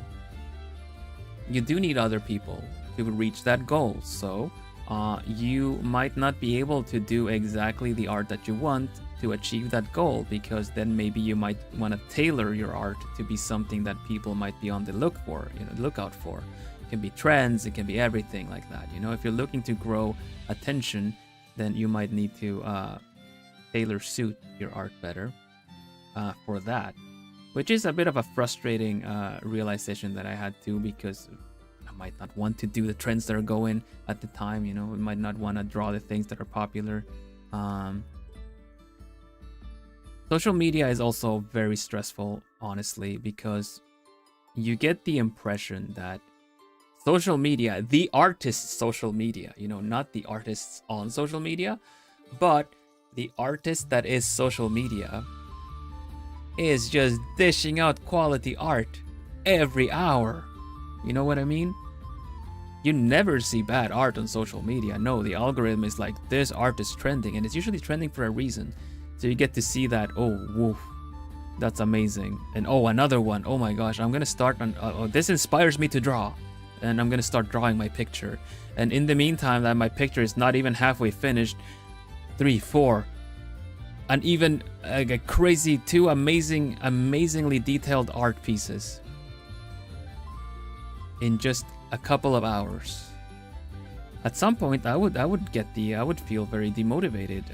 Despite first, I was first very motivated to draw because I saw all of these cool things. But then, like, I just feel like I can't keep up. You know, some people are really fast with their art too. So there's a new trend. They're there, boosting the trend, riding the wave, and you go, oh, this is the trend. Okay, let's do that. Oh, there's another trend now. So yeah, it's a very stressful game to play, keeping up with social media. But now that there are different platforms for it, you know, you can, if you're doing commissions, you can post your art on VGen using the tags and the algorithm that VGen promotes, for instance, or other platforms like Blue Sky is also great for artists. It completely has a different sorting and searching function than Twitter does, so you might be more prone to be discovered by other people or similar-minded people there. Also, another goal to grow on social media, you might be looking for mutuals, other artists, other creatives, other kind of kind of audience that you might be looking for is might be not creatives but consumers. You know, it's like everything is so difficult. I'm talking here like I know the deal, but obviously there's it's tricky to find the trends that are happening. I'm doing pause challenges because it's a really fun trend that happened that kind of got boosted recently too, and I really like doing it. But if I were to kind of try to appeal to the algorithm, doing pause art challenges for the rest of my streaming days is really not a good way to go about it. I'm a trend that I'm really liking now, thanks to a certain big Swedish creator, is to actually learn how to draw. And I'm not really jumping on the bandwagon when I say I want to teach some of the art tricks. That's something I always want to do as an artist, right? But I really love that people are looking for knowledge in this, you know? Hopefully they'll see some of my tips and it'll help them.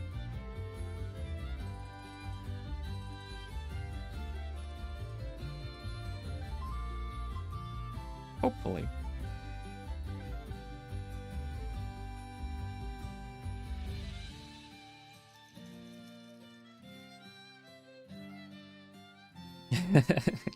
Bloomies are very thoughtful. Definitely are. You met Maria on Facebook when you're promoting your art commissions. Ooh. There you go.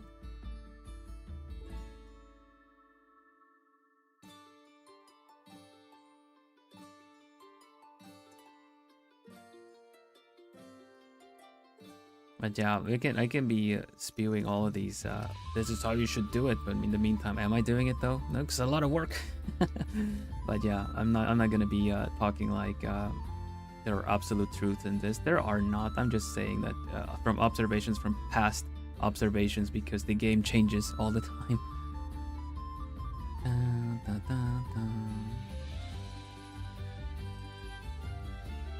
The circle and cross. We did this with the circle and cross.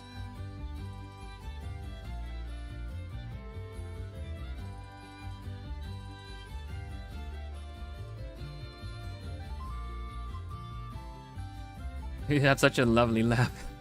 Really? Goodness. I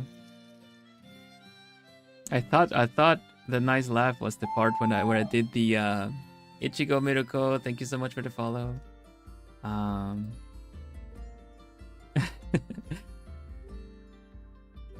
thought it was the when I did the Christmas Carol performance. But then again, that was my hearty laugh, wasn't it?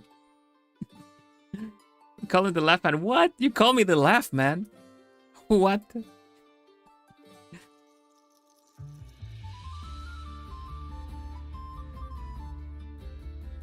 I don't laugh that much, do I? I say as I giggle. The hoot man. Your laughs are so healing.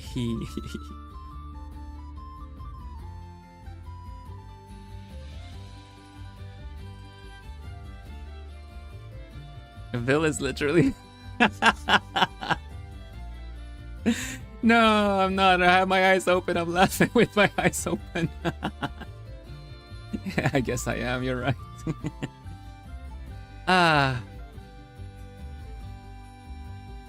I'll keep my plumey humor to the last.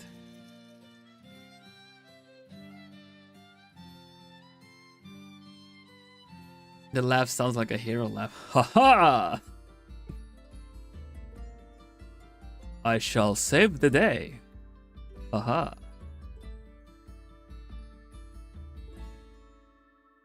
At least it's not like a Santa Claus laugh.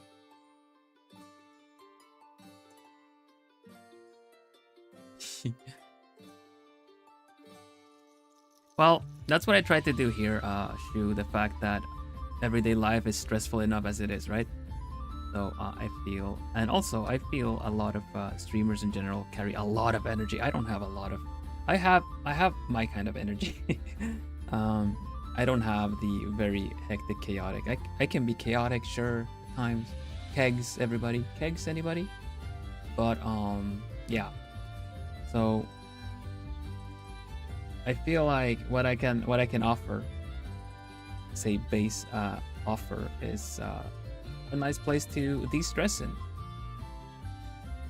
De-stress in a little bit, and you know, catch your breath, and then go about your day. Last thing I want to do is in like add more stress to someone's already stressful life. Bloomies are running around offering kegs. Kegs. Who would know? They'd never know. They'd know. How would they know though? How would they know? Look at this. I'm also looking at you. I'm making eye contact.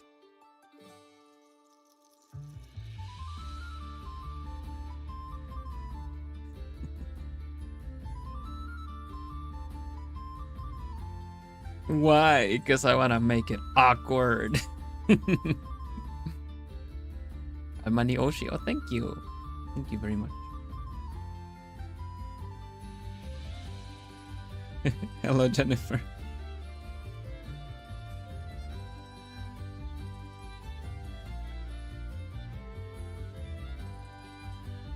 I always do it, CL.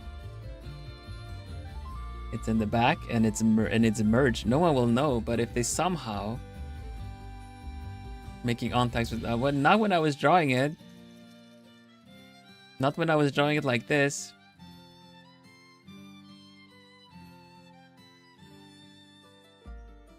Oh, that was wonky.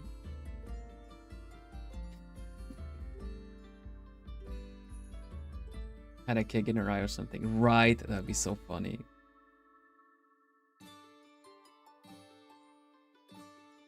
It's merged, yeah.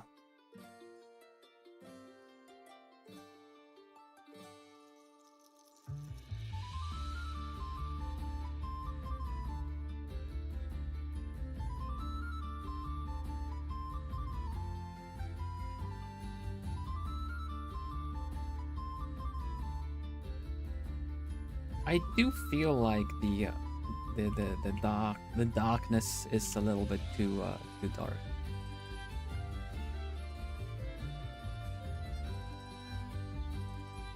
need me a little bit less dark.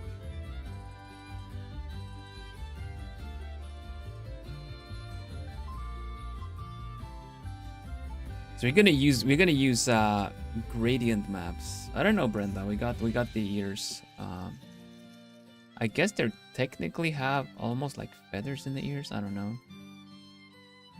Can you guys already see the effect that I'm talking about when it comes to this? You know, this kind of picture. How the angular lighting really does it. There's a lot of art like this. But this one's mine. This is my owl. There are many like it, but this one is mine.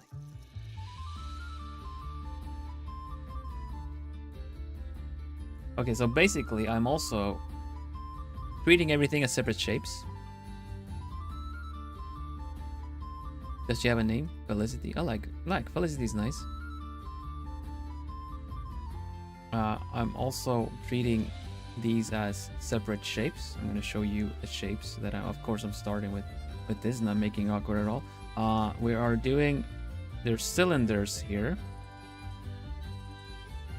This is kind of a spherical shape. We got a sphere shape here as well to keep in mind. We have cylinders bent here. We have well, it's a cylinder right here too. This is just a big block. The ear would technically be a flat piece, right?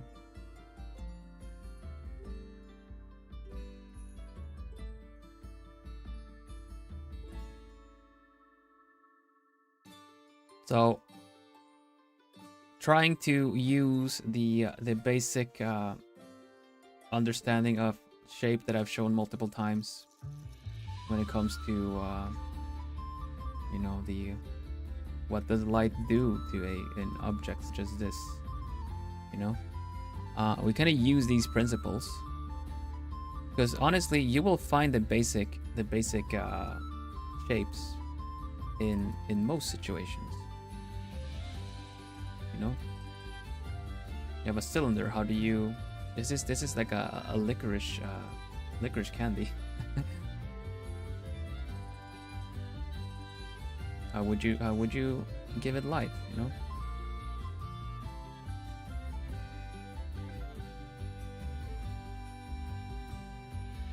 So with a head, with something like this, the head would have, like, if you're looking at the sphere, it would actually have light here and it would have shading here. So keep that in mind where the shadings go. And then also there's a lot of extras happening in the face. I'm not going to be pretending like that's all that there is, but anime faces are kind of magical. Anime faces, because anime faces from the side, they just, you know, they have like a nice oh,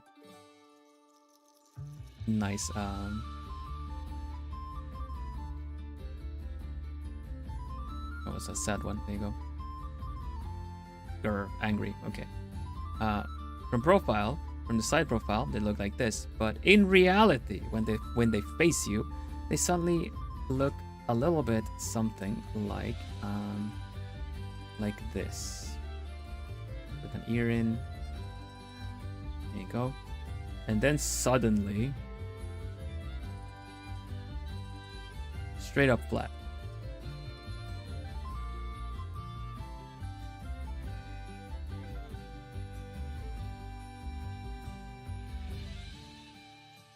That's what an anime face looks like when it's toon shaded.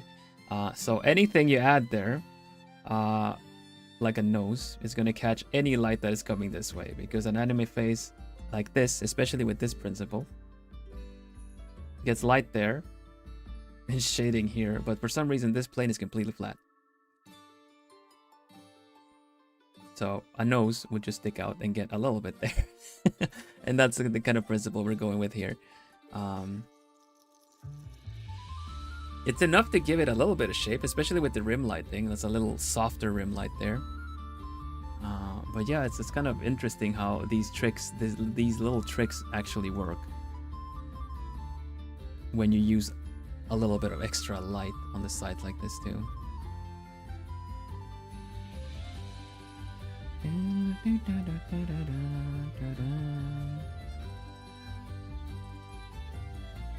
No, that's a bit too much.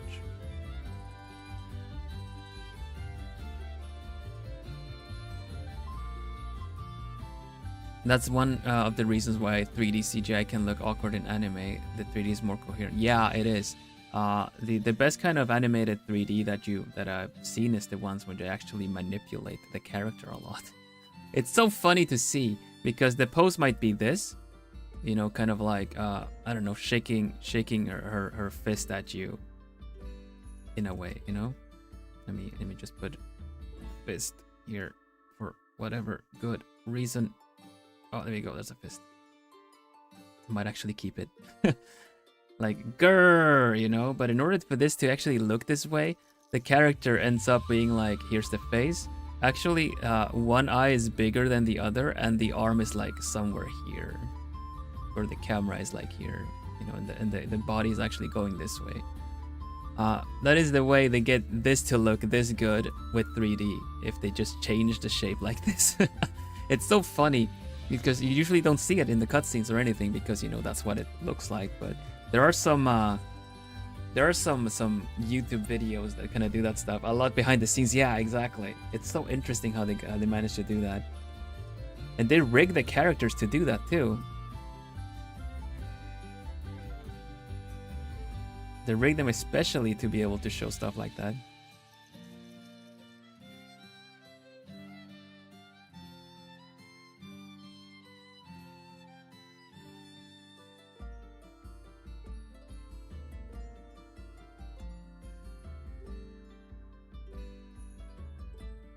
I really loved seeing what they did with Guilty Gear with Xrd when they brought it to 3D, because Guilty Gear is a fighting game series, right?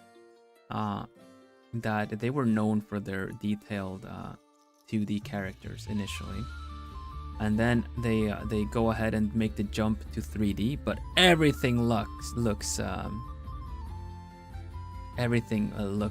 actually flat.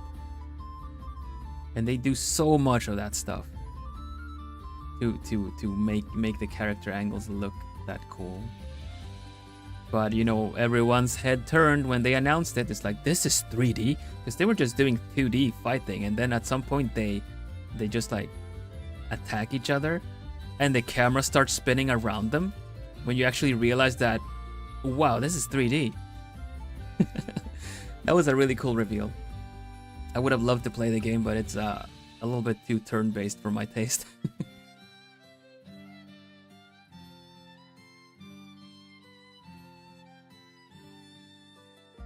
But you see the effects in the Dragon Ball fighting game, also made by the same people. People are scared of certain keywords. I thought it was really funny. I did play Guilty Gear Strive for a bit. I thought it was really funny how now, or at least recently, when you look at it on Steam, people straight up actually gave it the tag turn-based, as if it was a turn-based RPG or something, because it's so combo heavy that you know you almost take turns into dishing out the damage. I thought it was really clever. I know, I'm pretty sure the community might not think so, but I thought that was really funny. Even though I enjoyed the game, I still see what they're saying. I see what you're put. I picked up what they put down.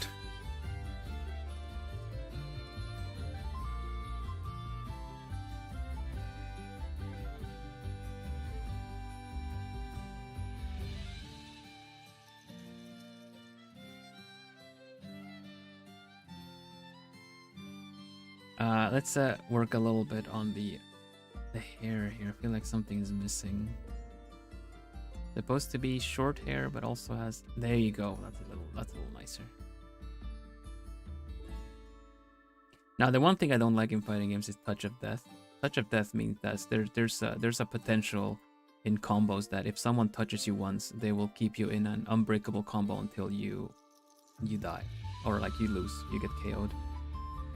There's some balance involved in that too, that you can only do it every so often. You can only do it in if you save up meter, but I still don't think it's fun. I don't like it.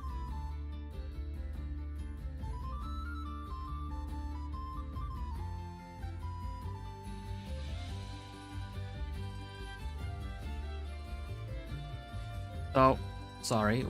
I realized that I've never really touched properly upon the whole New Year's resolution thing. I'm gonna work on fundamentals, like I said, and then I'm also going to share a little bit of that practice with you all, so that we can improve together, and that way also people learn, people know what to look for in art. Do draw animals? Not very often. Not very often. And if I do, I need a lot of reference because I generally don't.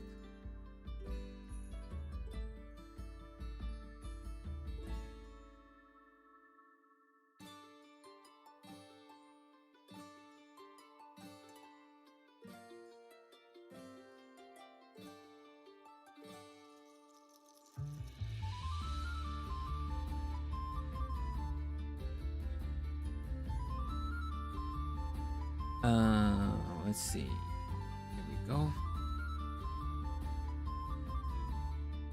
I think the hair needs to be right here too. It doesn't make sense, but it needs to sell the effect.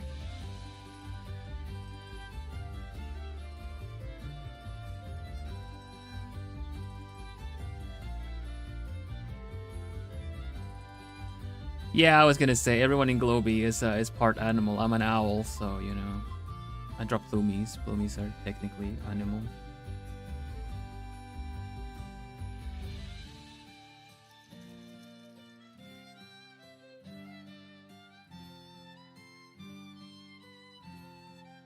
I've not really felt the need to draw animals. I usually feel like there are people that are better at it, that specialize in it. So if you like, why would I offer? Because if rather be like, I'd rather be the kind of person that, well, if you want this kind of art, then I'm sure like I would be the kind of person you would think of. I don't want to be the person that you think of when it comes to about every kind of piece of art. That's unrealistic. Also a little greedy.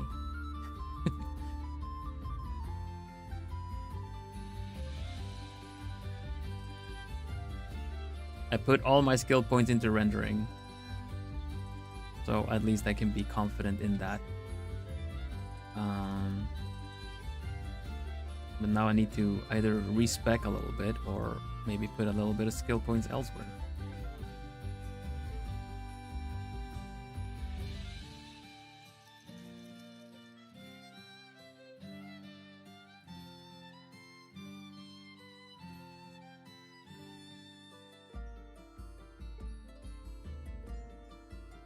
Kind of curious what this would look like with the let's save this fist elsewhere. Whoop, also I maybe should save also.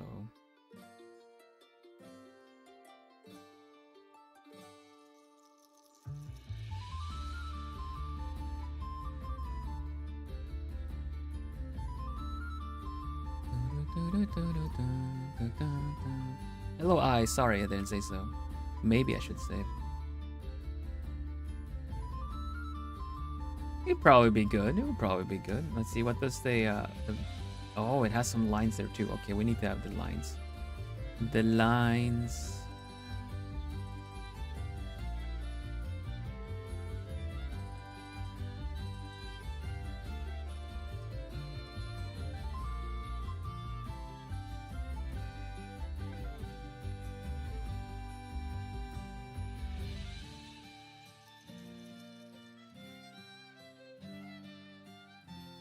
The Tsun is strong in this one. They also, it's supposed to have blush too. Did you guys realize? We're supposed to have skin changes. We're supposed to have blush too.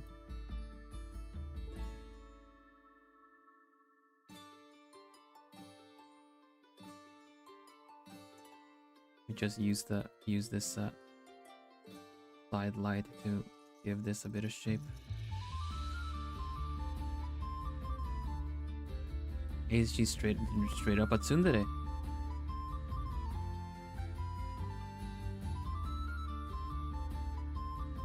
That's cool, Jennifer. Good job.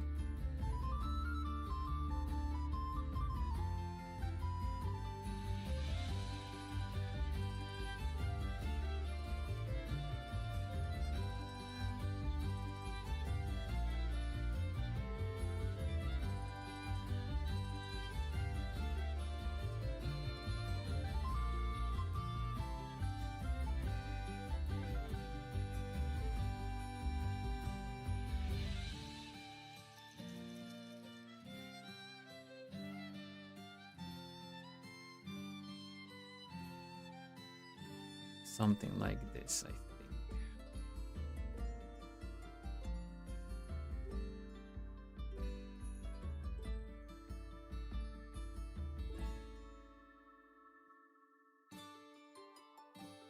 But yeah, that's the key to drawing realistic anime, is the whole fact that the face kind of needs to stay kind of flat and very simple shaded.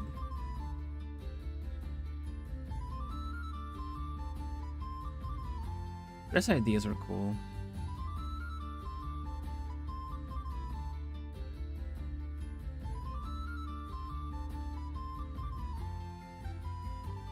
I'm gonna use this this shifting. I'm gonna show you a little trick too. I'm gonna use this shifting light because we already are using the shifting light here. Let me show you what we've done.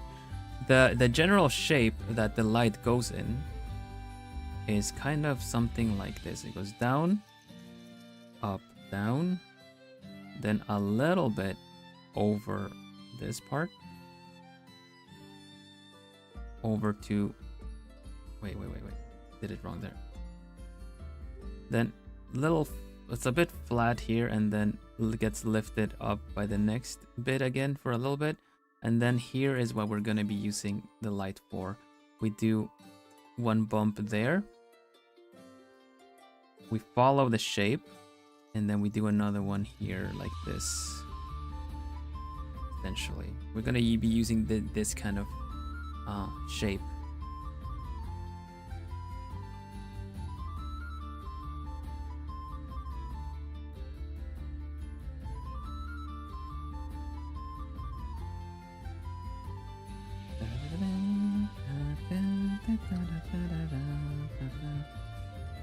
So just using the light to help us give this, using a lot of blur to soften out the light. You know, I always said when it comes to skin in general, skin is generally can be like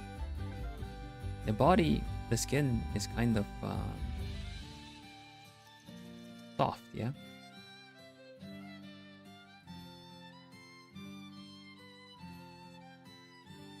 Sure, muscle can be bulky, muscle can be big, strong, but when muscle is relaxed, is also soft. Unless you're drawing some super warrior with steel leather for skin. You might wanna use a little bit of blur, a little bit of airbrushing to render out the skin.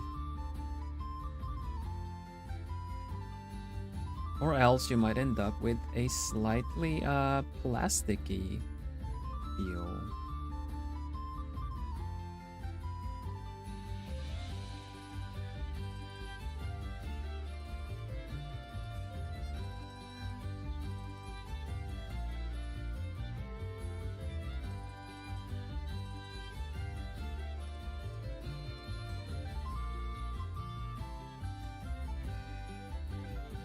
A mannequin? Yeah, that's a good way of sketching an outfit.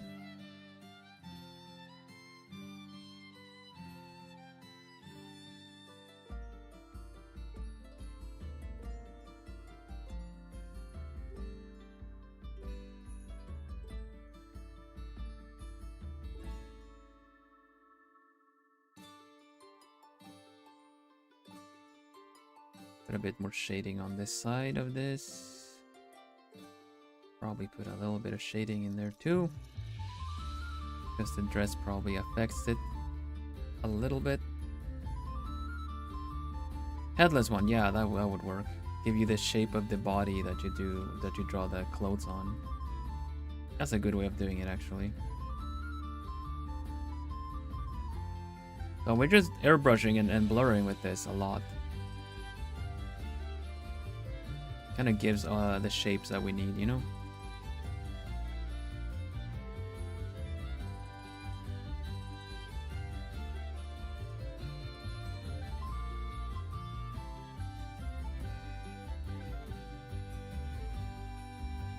And we're gonna use some extra sun effect on this after. I'm just curious what it looks like with a gradient map.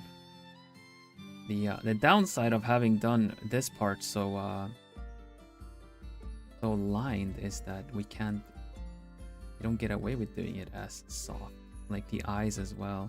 Maybe we should just blur everything out a little bit, take the edge off a little bit of the picture, you know,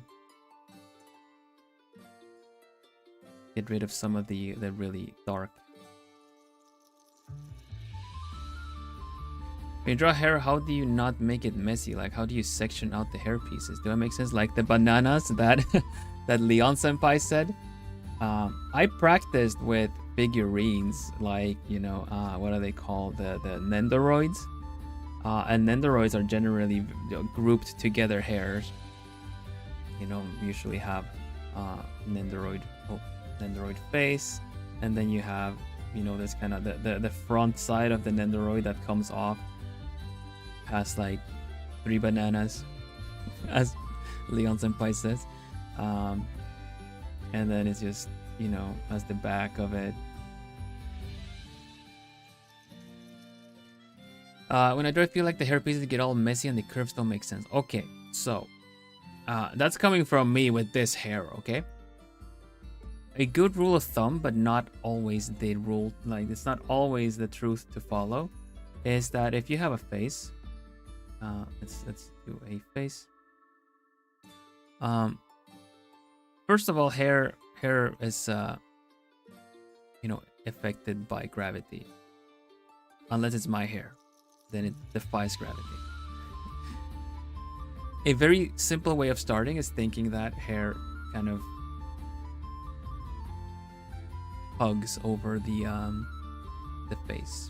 Classic anime hair with the fringe that goes in the middle and the other thing goes to the sides, you know? Yeah, I love the bananas as a thing. That's a really funny way of saying it. I'm gonna bring it back to him someday. So try to think of it as the big groups first. You know, if it's like a long hair, everything emanates from a one spot here. So fringe, longer strands. So group them together. Don't group. The longer the hair piece, the less groups, I would say. Very, very basic anime style here, really.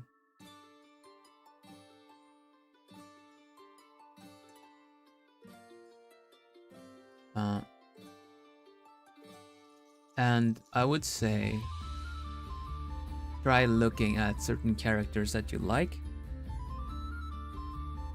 or the ideas. A good way is like a good way that I practiced with hairstyles was when I drew Vocaloid. You know how the Vocaloid characters have different outfits for the different songs, right? They change the outfits, but they still look like themselves. They just have, you know, a little other different kind of style. So basically what I'm saying is you grab a character that you are familiar with, and then you figure out how would it look like if they had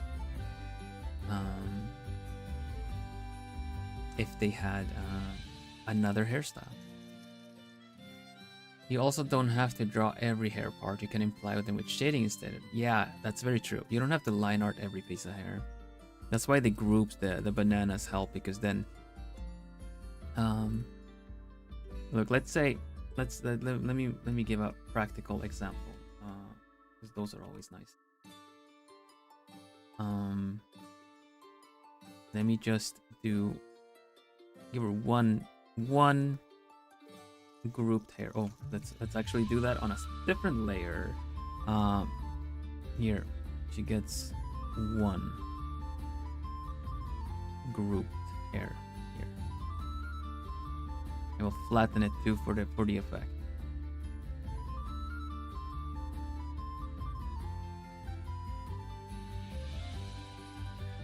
All right, it's all one banana. Yeah.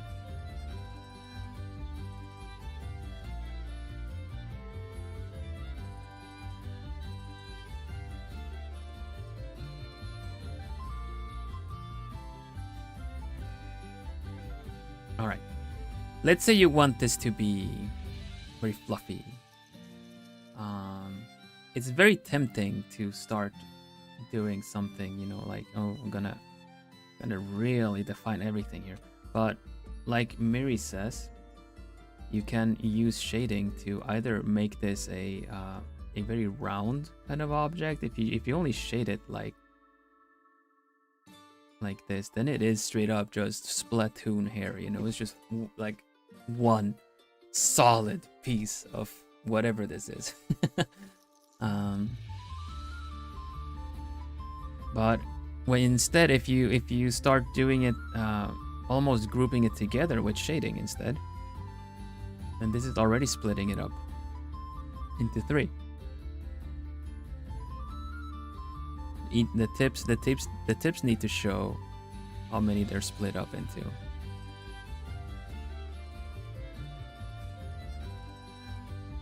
You can also use highlights to imply that they actually go into more different ones, different groups. Technically, it would be that many groups, but you don't have to use that many things to give the idea. Because now this piece went from this kind of strange, almost tube, almost like a signal horn, into something that looks a little bit more flat, right? Because now with this kind of shading, it almost has this kind of shape instead.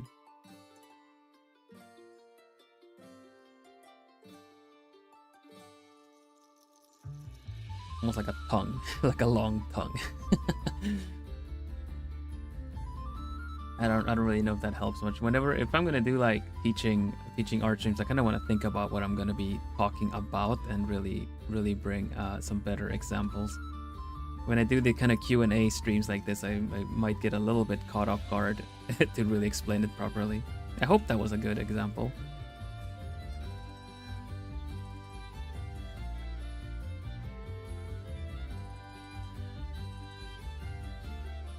And thank you, Miri. That was really helpful.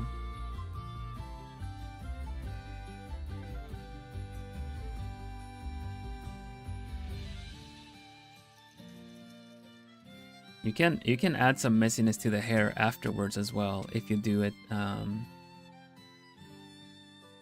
If you add them like this after. See, already a bit messier. And it comes from the same group, and this was just it gives a completely different feel. We can actually also give it some shading to really make it exist for real.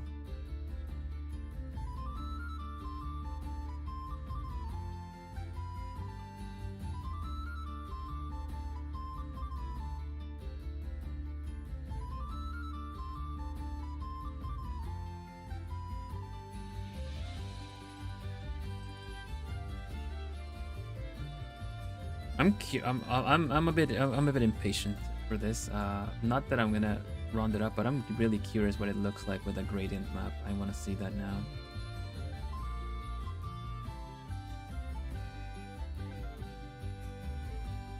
Oof. Ah, I like that. I like that.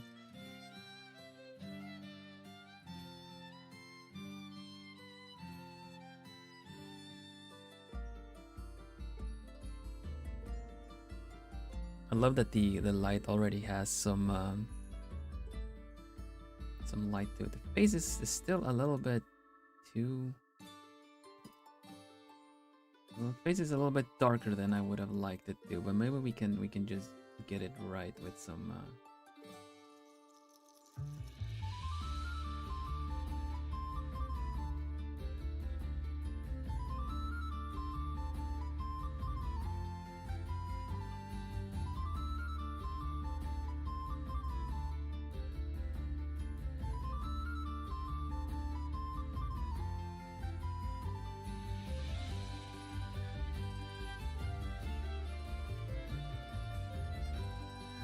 Yeah, that's a bit better. Everything is it's much softer now. Sorry, I was looking into the settings. Let's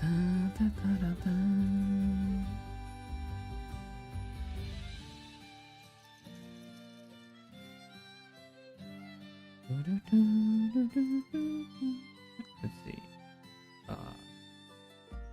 Doing something like this, I kind of got ahead of myself and started rendering in general a little bit too soon, because the you saw how dark the spots in the face got.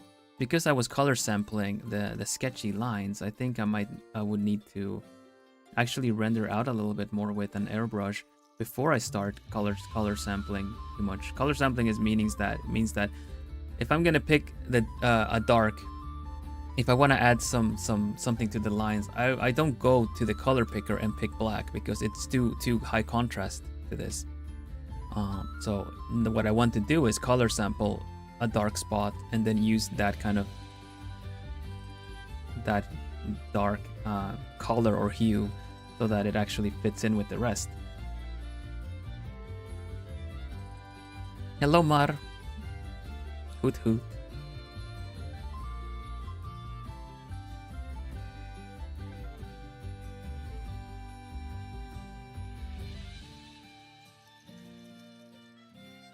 I don't know how much color we're gonna have, how much time we'll have to color this. Now I'm tempted to. Did we say any hair color? I was saying that I'm tempted to give her green color. I still need to give her flowers. I still need to put flowers on her. It's said right there. Interesting.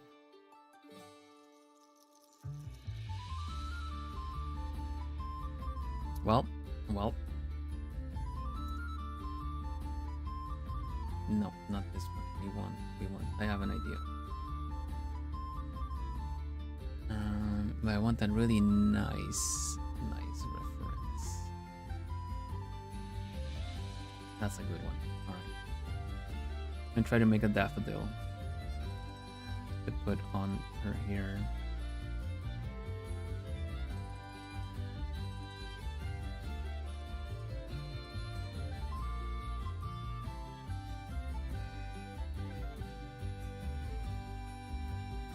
Flowers can be so much work, though. We gotta be careful so we don't overdo it.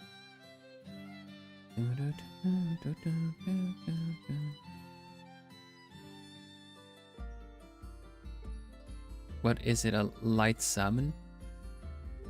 What is?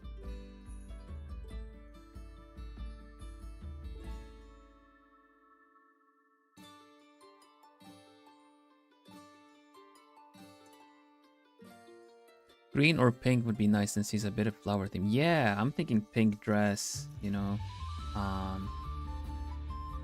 Green hair.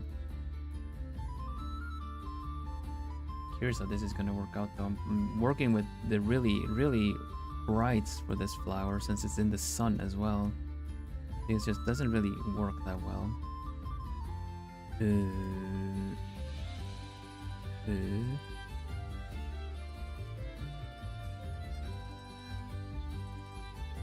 Do this, do a little bit of that.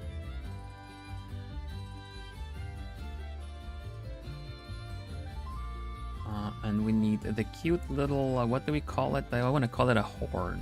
A horn. I don't know if it's the right thing to call it though.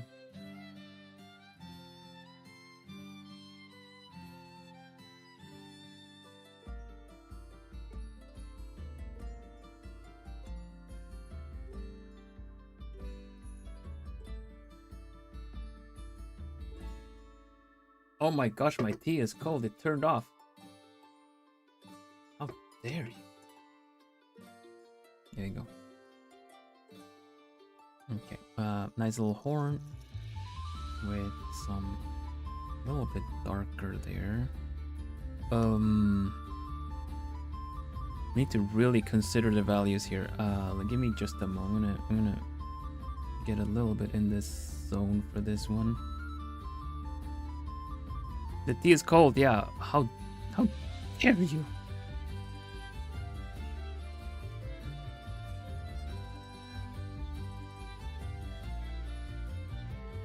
Yeah, it was on me though. I put it on 2 hours. I'm just shifting blame. Okay. I think we are okay with this. All right.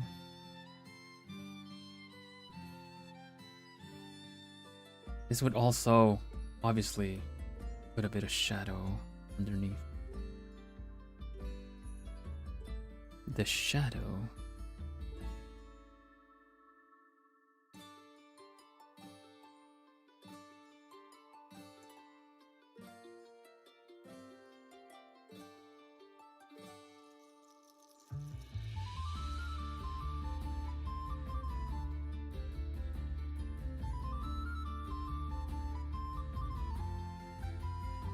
Okay, flower. Urawa.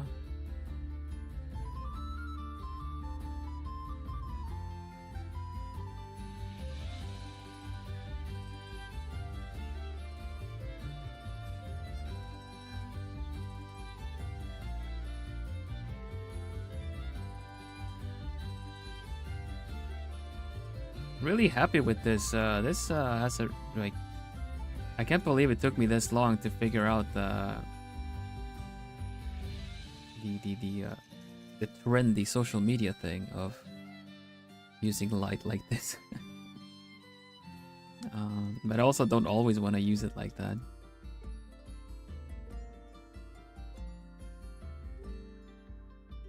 Maybe I shall for my next globie portrait though.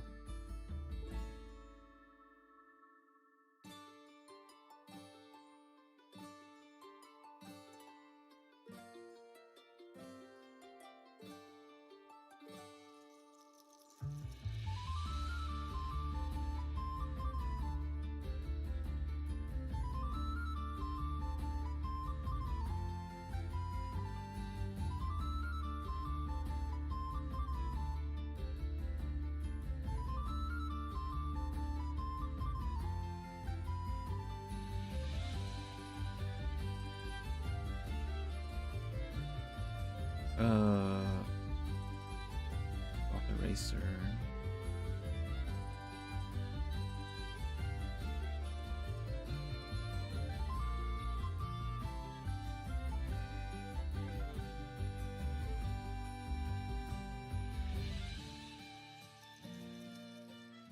I think with this we've kind of painted over most of the initial sketch lines except for some on the hair.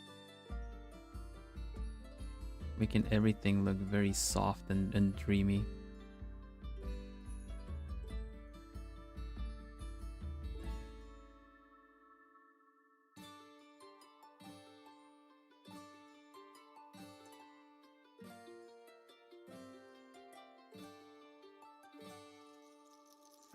It's so funny that she looks so nice, warm, and summery and pretty, and she's just angry. Just angry.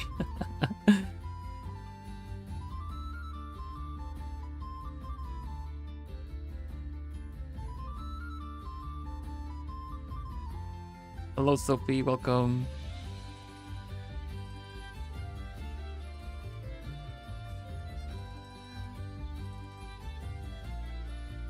That's the gap. Yeah, I guess so.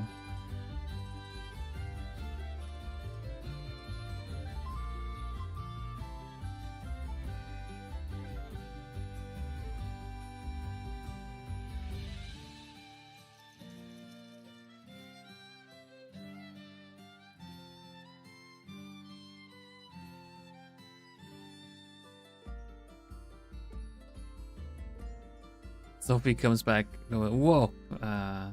Is it the picture that is impressive? I love the daffodil here. I'm glad you like it.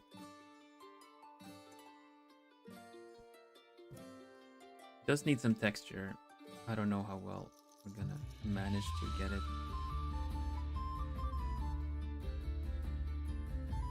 It's really tricky to put it in afterwards. This is something that one of the things that I should have kept in mind while I was sketching it out. It's not always good, not always easy to visualize. everything.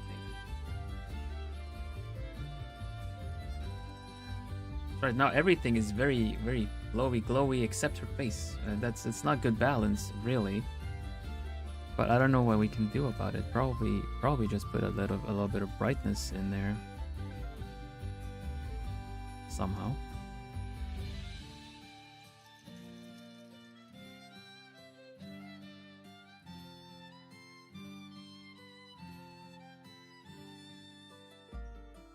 A bit much though. It's a bit much.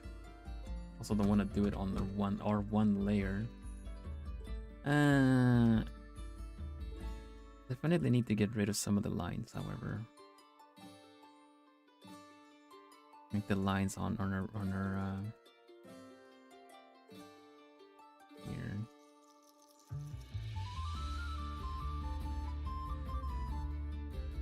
I think this looks alright. This thing looks alright. We can probably put a little bit of fast coat of paint on it. Yeah.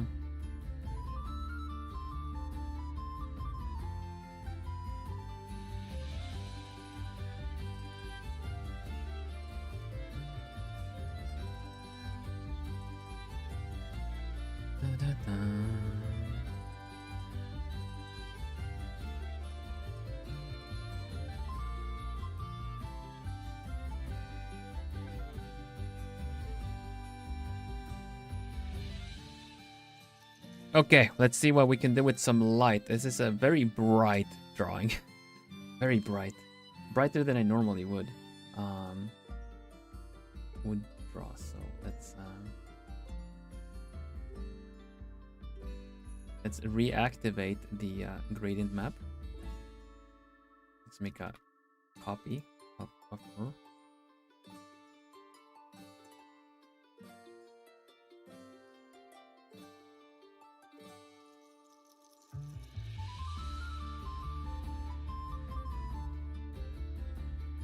We might want to change the gradient map to something more suited, like warm gold sunset. It's not a bad one though. It's not a bad one. All right. Hello, Rem. Thank you very much. Thank you very much. We are doing a pause challenge. I got these bits, those eyebrows, those eyes, that mouth, those ears, that hair, those accessories. That clothing, and we're gonna add some blush at the end. This is what we got. I feel like the daffodil could use a little something, but you know what? For starters,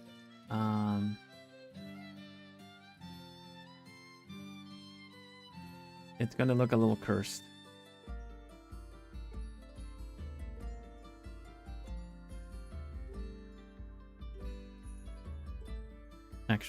Actually, let's start with the green of the hair, because why not?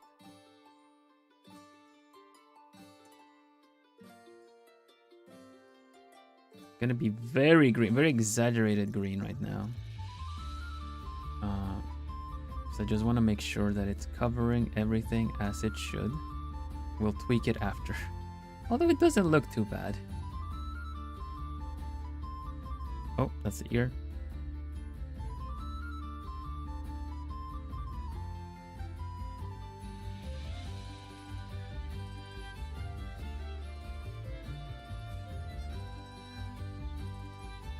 I'm gonna do some simple colors.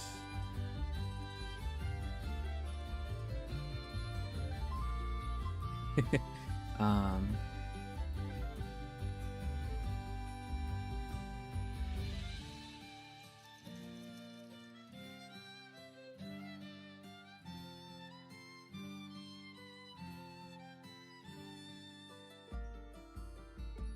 think it needs to be pretty bright, actually. Loud colors. Yeah, I think you should. She looks like some kind of nature fairy. And we said pink for the dress, maybe? Yeah.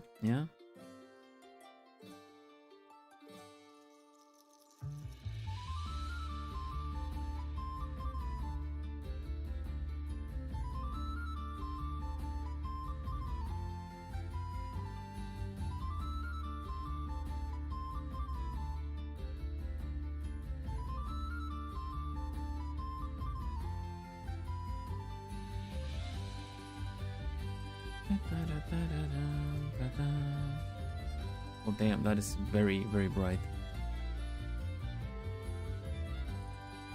We'll see if any other color works. Blue is cute. Probably less. Oh, yellow. We going goomy.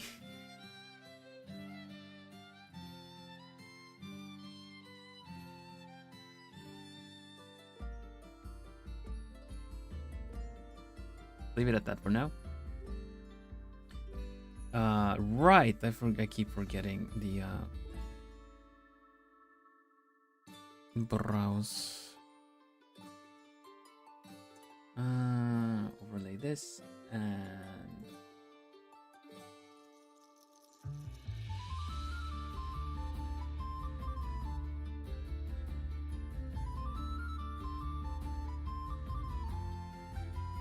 I'm really curious what color we should give the eyes. I think yellow, like the daffodil. Glowy yellow.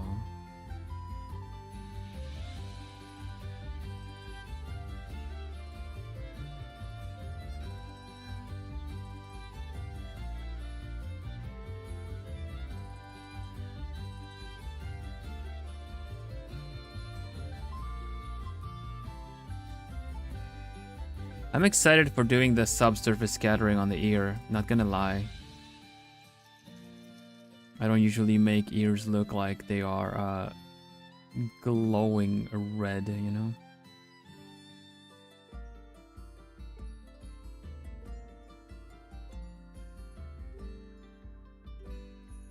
Coloring is very sloppy, honestly. But that's okay, because we're gonna bring it together with some, not overlays, what you call it? Some color dodging and stuff. Gonna look really nice. It's gonna be very, very soft, very fuzzy, but that's okay. We are looking to present the character, after all, as a whole, as a look. This is the character. Felicity, was it?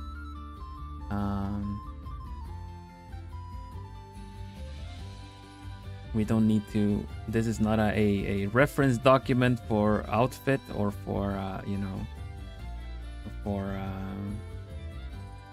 any other kind of things. How many stitches are in the dress?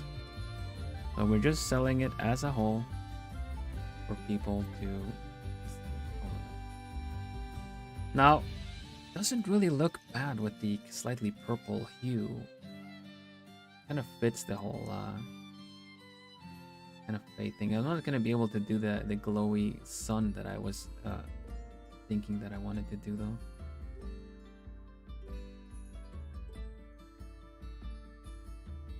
No one else suggested anything. I like Felicity.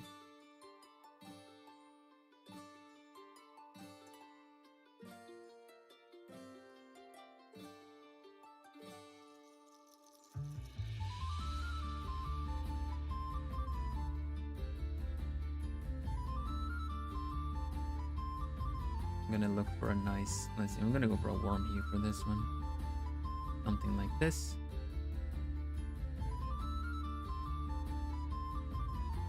And also we are going to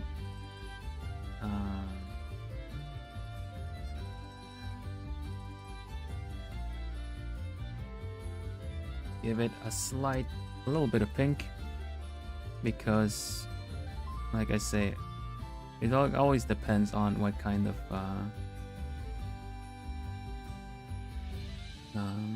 your veins and everything, but healthy pumping blood gives a slight blush to the body. It's just how it goes.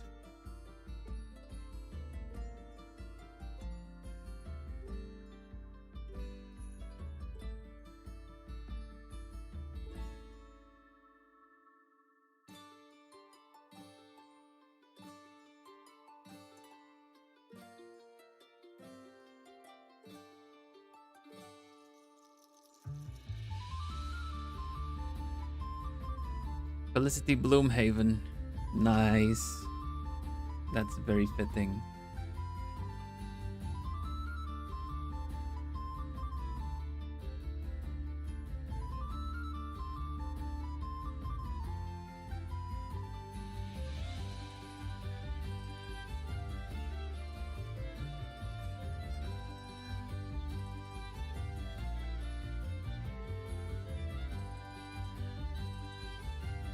Pretty good, pretty good. Oh, of course, we cannot forget this little bit here. Okay, we got base colors out. Time to do some extra effects on this. Oh, buddy.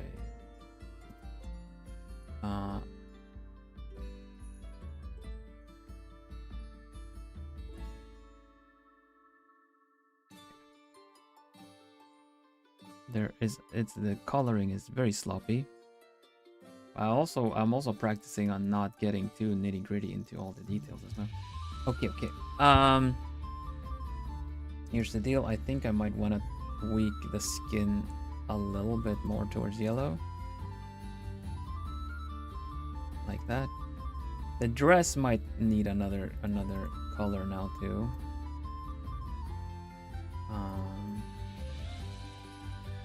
Not sure which color though.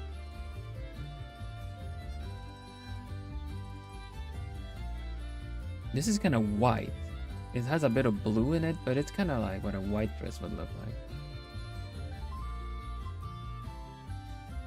Maybe we just do her completely green. Maybe we just give her some more green on her dress.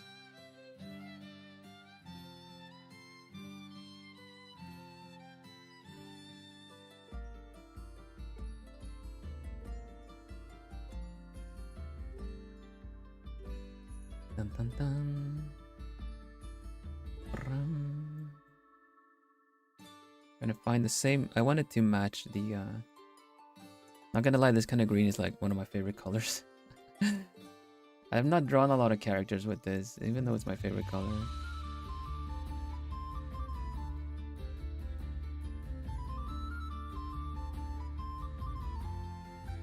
Rapunzel.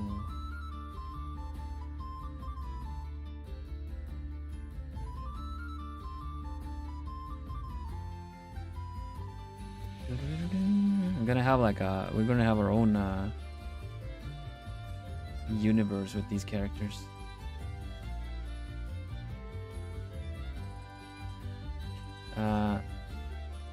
Okay.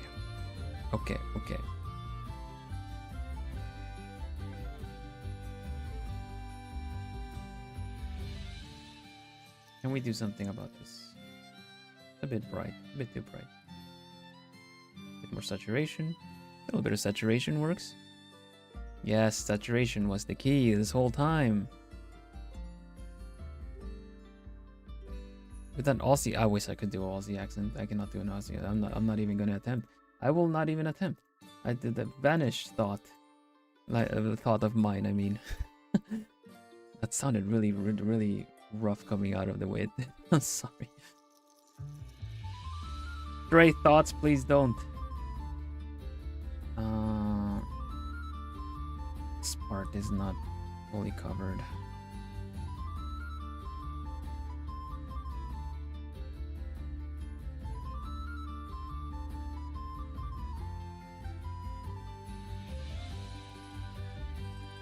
Agreed. I like an Aussie accent.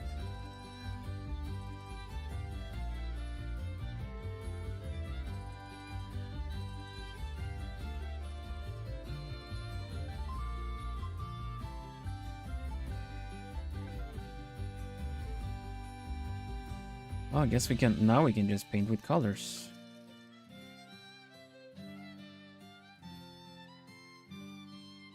Now we can color sample. Now we can just have fun.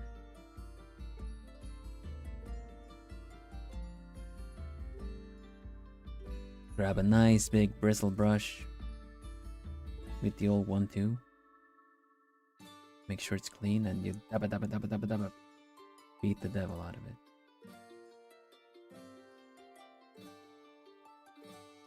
Can't hear the accent.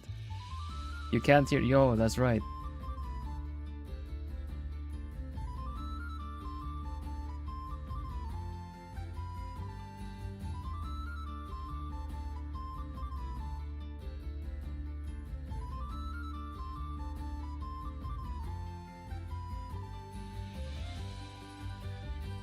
Oh, you say you can't hear the accent because you're Aussie.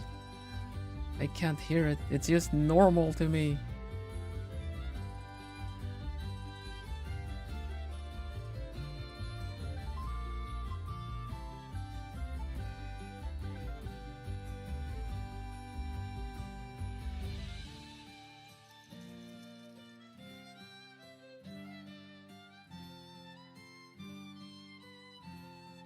I had a fun rant at one point, just jokingly, of course, about like, I am a Swede. It's not called Swedish meatballs. It's just called meatballs. You know, that kind of thing. Everything that you put the country name in front of is just like, it is just the normal thing for me.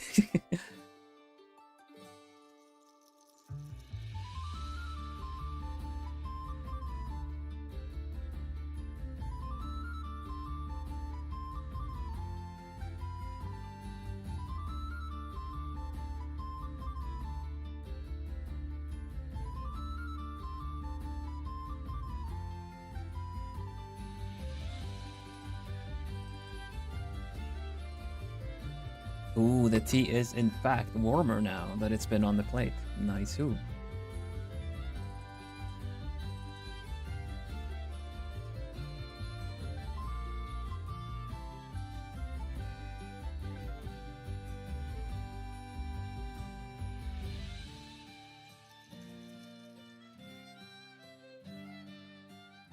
You know, all these things that are kind of not properly defined, we're just going to try to give them proper shape. Oh, sorry.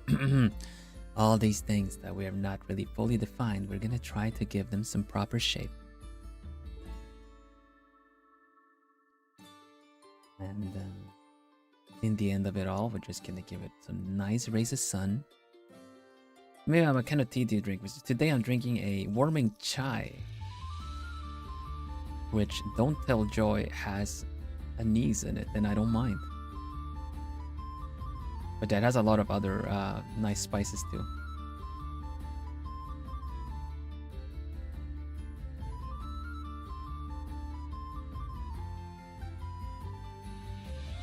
Sounds nice. Yeah, it's a very, it makes me think of Christmas. Makes me think of the holidays.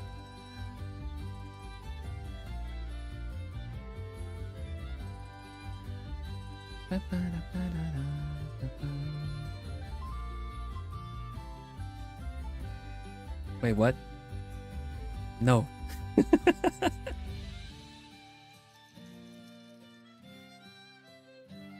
Come back with that photo. Come back with that photo.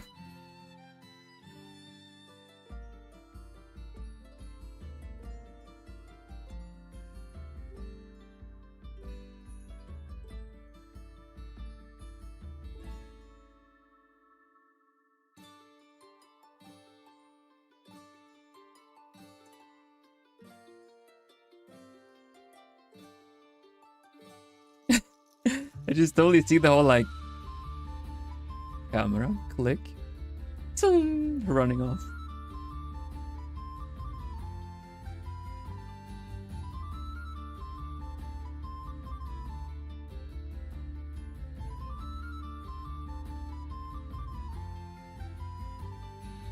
By the stars, if Joy comes in here all smug, oh my goodness, I don't know.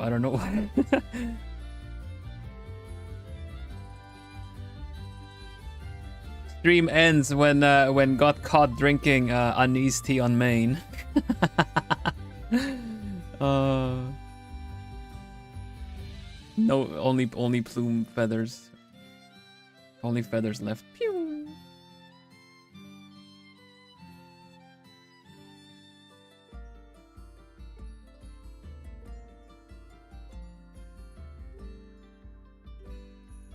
I can't believe you've done this.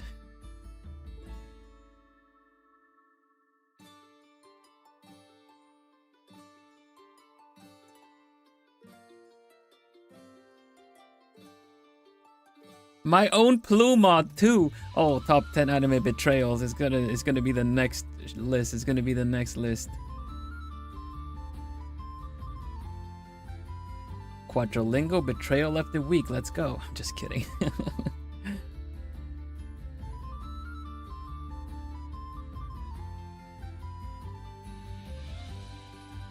With no context.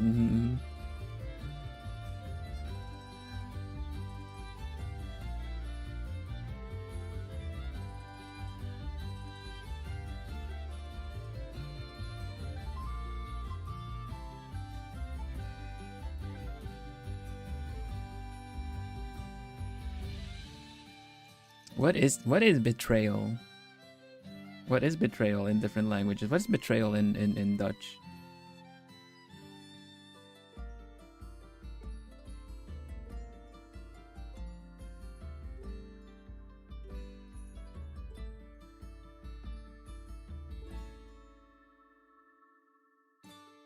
Verraad. Verrod.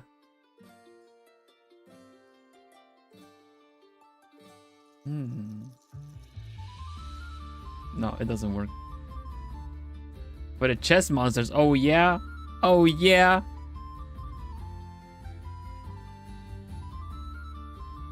I'm gonna take longer starting next time. And there's everything is gonna be randomized.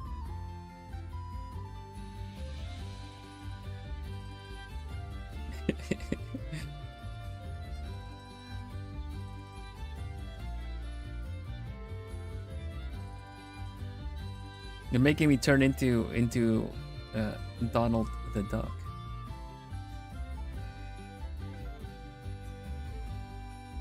Strada?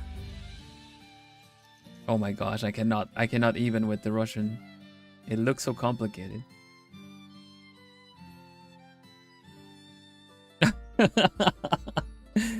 Tusk, Strada. Okay, cool.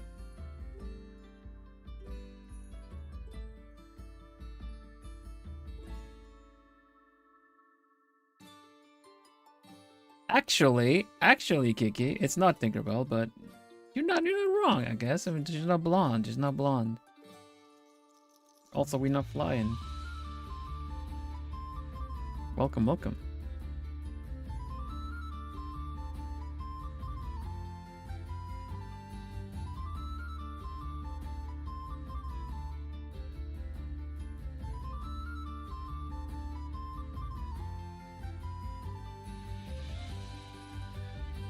Hello, Nico. Welcome, welcome.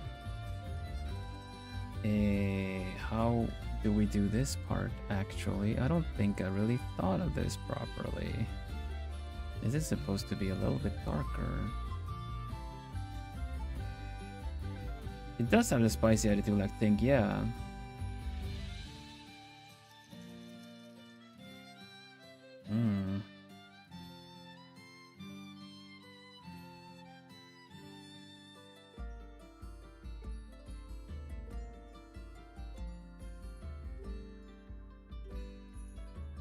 We're gonna go with this. We're gonna go with this. We go with this. This is fine. I'm gonna fix up the green at the bottom here. I'm gonna be rounding upstream soon-ish, but we're just gonna put a little bit of this here because the lighting is coming from the top. Doesn't make sense that it would reach down here.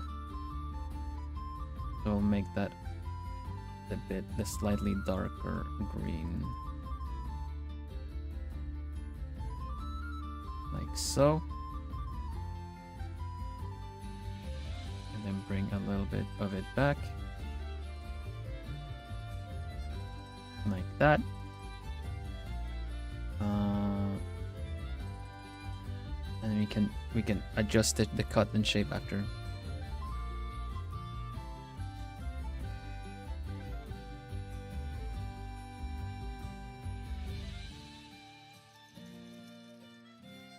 Chat members who might be more willing to associate with this character you drawn for reasons. There's a flower. Okay. Okay. So effects.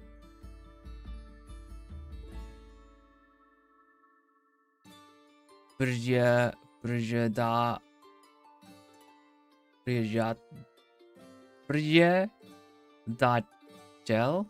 Frigida gel. No, that's wrong. I'm just trying to phonetically. All right.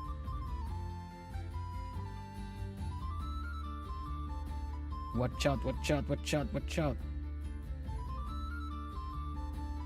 No, je. Oh, je.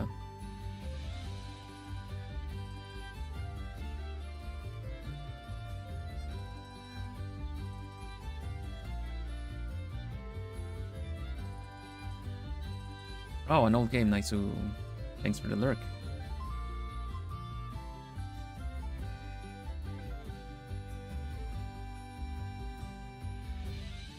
I don't know if this is gonna work. I don't know if this is gonna work. We're gonna try it anyway. Oh damn, this is very very noticeable. I think it's a bit too bright for this effect, but we're still gonna see if it works or not.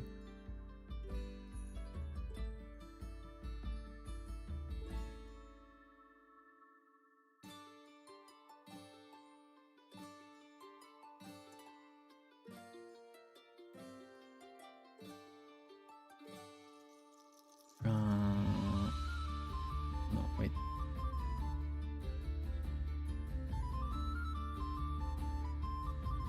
I don't think this is gonna work, but I'm still gonna try making it blue. No. No. No. No. That kinda worked, but it's a bit too much. I mean, is this the right place to shade? I just don't know if it would work, it's all. It looks like she's got some ink on her or something. I think we do it brighter, it might work. Something like this. This is so high contrast. I'm really not used to this.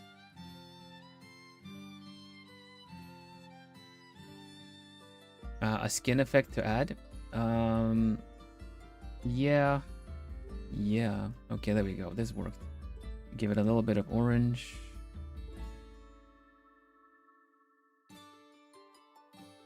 Yeah, I mean the glow dodge is the I don't even know how to do it. I don't even know how to do it. Is the ear. The ear that gets this kind of a color because of the light. You know, the subsurface scattering is what I'm thinking of here. Kind of like this, and then you add the warm like this. You know what I mean? Yeah, okay, we kind of got it. She is disgusted. You're stepping on her roses.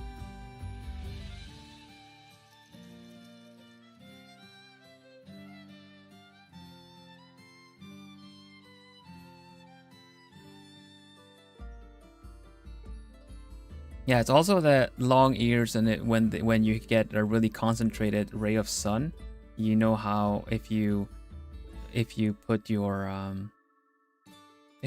phone the flashlight effect on the phone on your fingers or even your ear, but you wouldn't be able to see it. You know how the subsurface scattering of the light in your skin.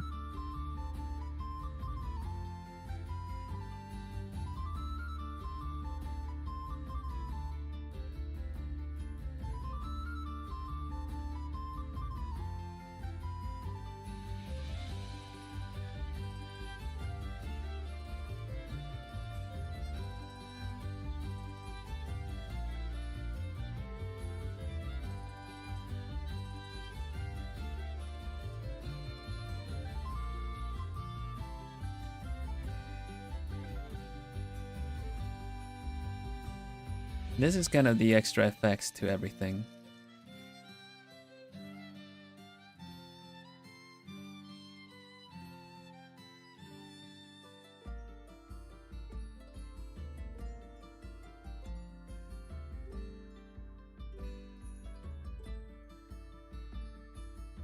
There you go. I think we've got everything that I wanted to add to this. I feel like it has all the elements I wanted to incorporate.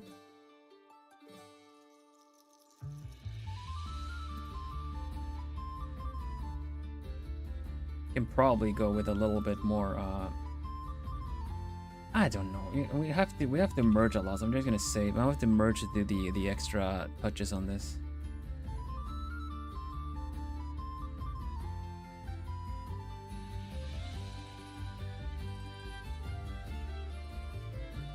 Seems like all the extra stuff I painted on top of this too. So we're just gonna merge everything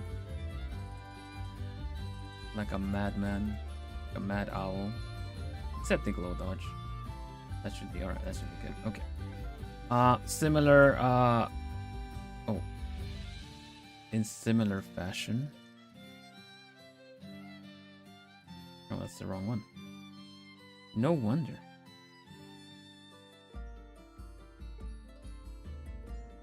Oh, that's still the wrong one.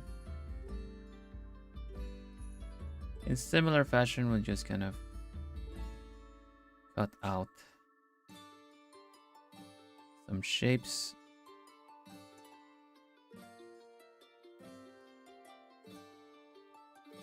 Kind of like this. For a bit of a different presentation.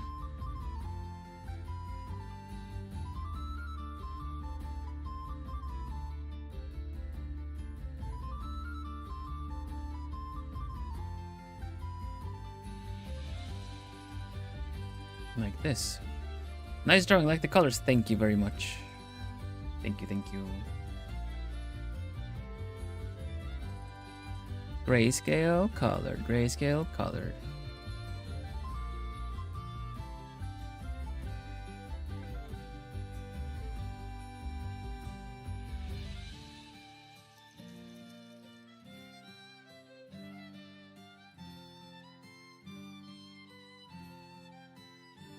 I don't even know if this is gonna work. I'm just experimenting a little bit right now.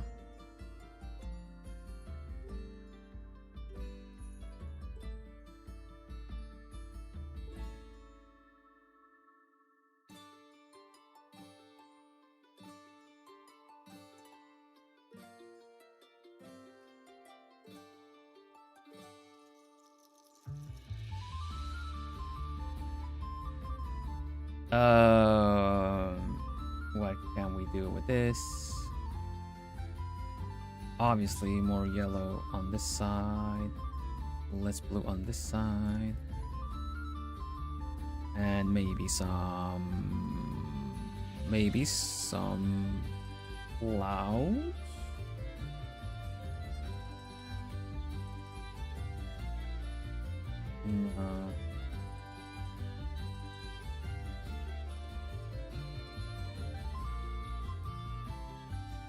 I don't know about that.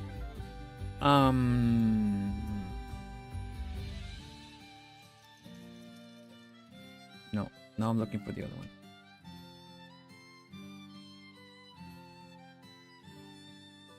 There we go. This is what I'm looking for. Sure. Okay. I don't. Not really feeling the clouds. Not sure if I am even feeling the yellow on this side, actually.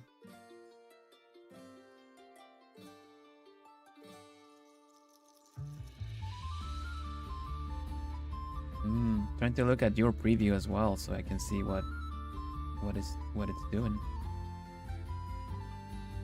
Okay, well, I don't have a brush for this, so we're just gonna draw it ourselves.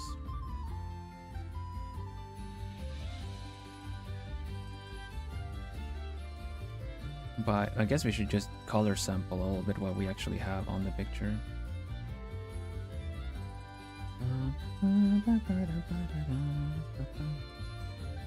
There we go. And then we just use a little bit of white. And we do... It's gonna be fun. If I got to draw it. There you go. Bop. Bop. Bop. What? Zap. Zap. Zap. Zap. Yeah. Oh, that's not how it goes. It goes through the middle. Go through the middle. There we go. Okay.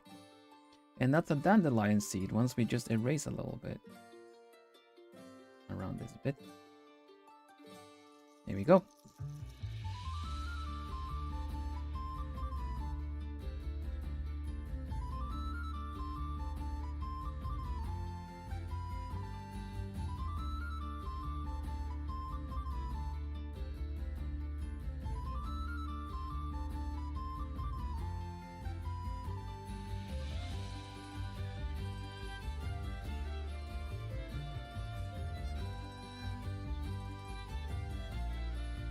Like, don't make that wish. You're just gonna get it in my hair.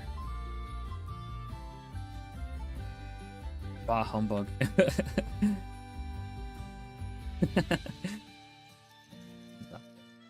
we go. Dandelions. They're cute, right?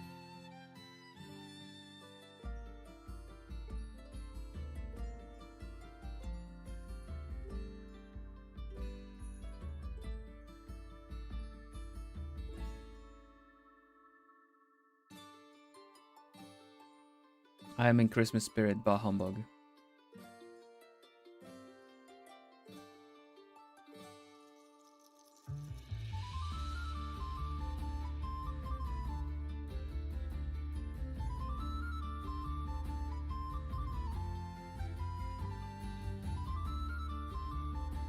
Oh, wait. Wait. That's not what I'm trying to do. I'm trying to actually... Huh? Huh? Huh?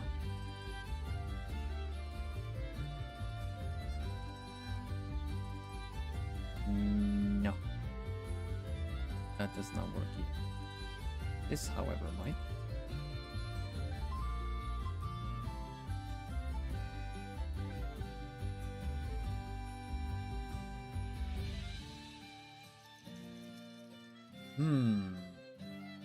This is so tricky. People that are able to frame their portraits well are mages in their own in their own reason, in their own ways.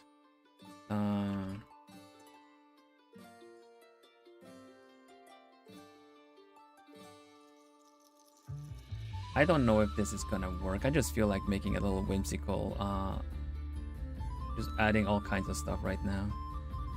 Mages are pretty cool.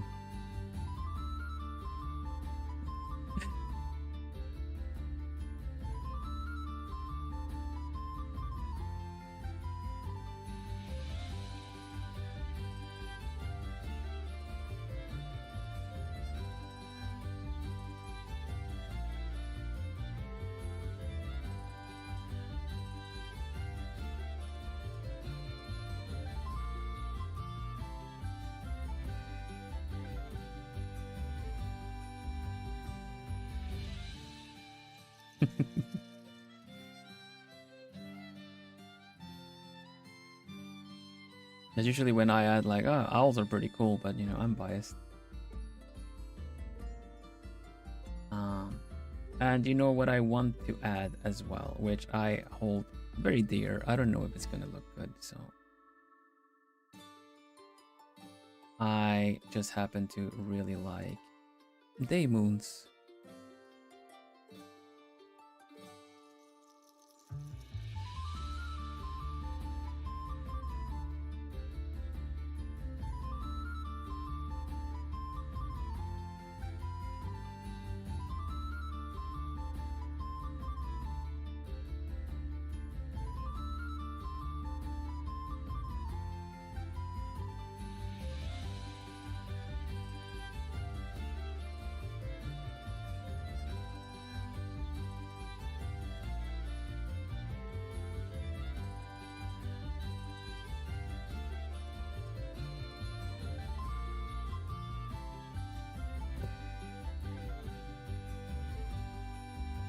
Man, we ended up with a pretty cool picture overall.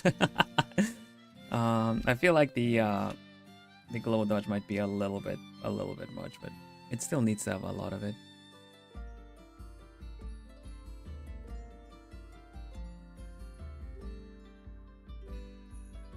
It's a fun little mishmash of all kinds of stuff. You can also add a correction layer for color balance and pick everything in the middle be a little bit more yellow. No, actually.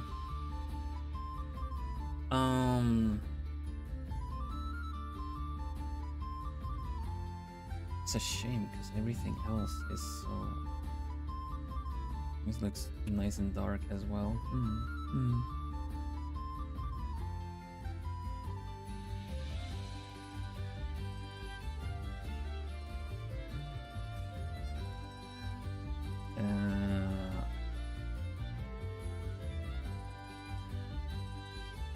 Write down her name.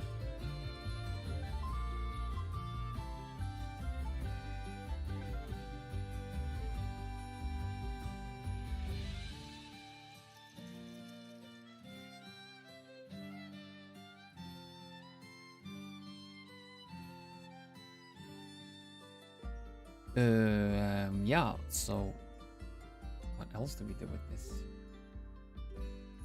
Did that correction layer, I guess? Color buttons.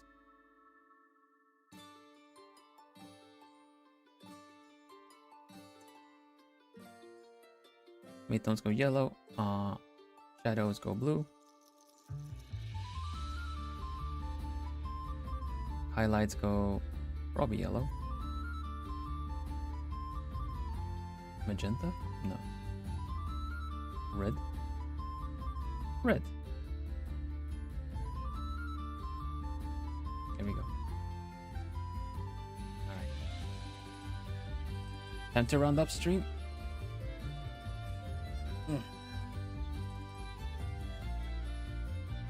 I will, I'll post this later.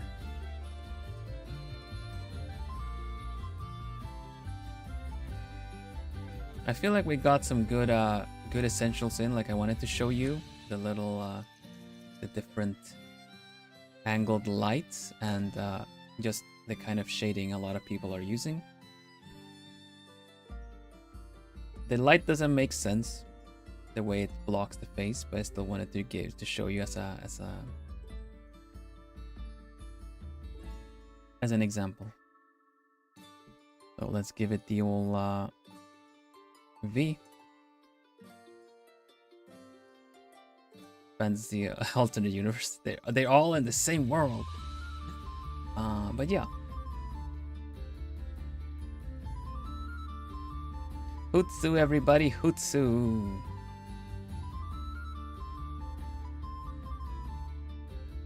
Remember, this is not the last stream today. In a couple of hours, like in 3 hours, I'll be back again for a bit of an exhibition event for a game called Topple Pop, which is a bit of a puzzle game. I was invited a little bit last minute, but I got invited to take part with other creators to also try out some of their new features and kind of just show you what the game is all about. So I'll see you again in a couple of hours if you're still around, and we'll check out the game. Yeah, Topple. Let's see, what is it called? Topple Pop. It's a color combining game. It's called Topple Pop Bungie Blockbusters. You can check it out on Steam with this link.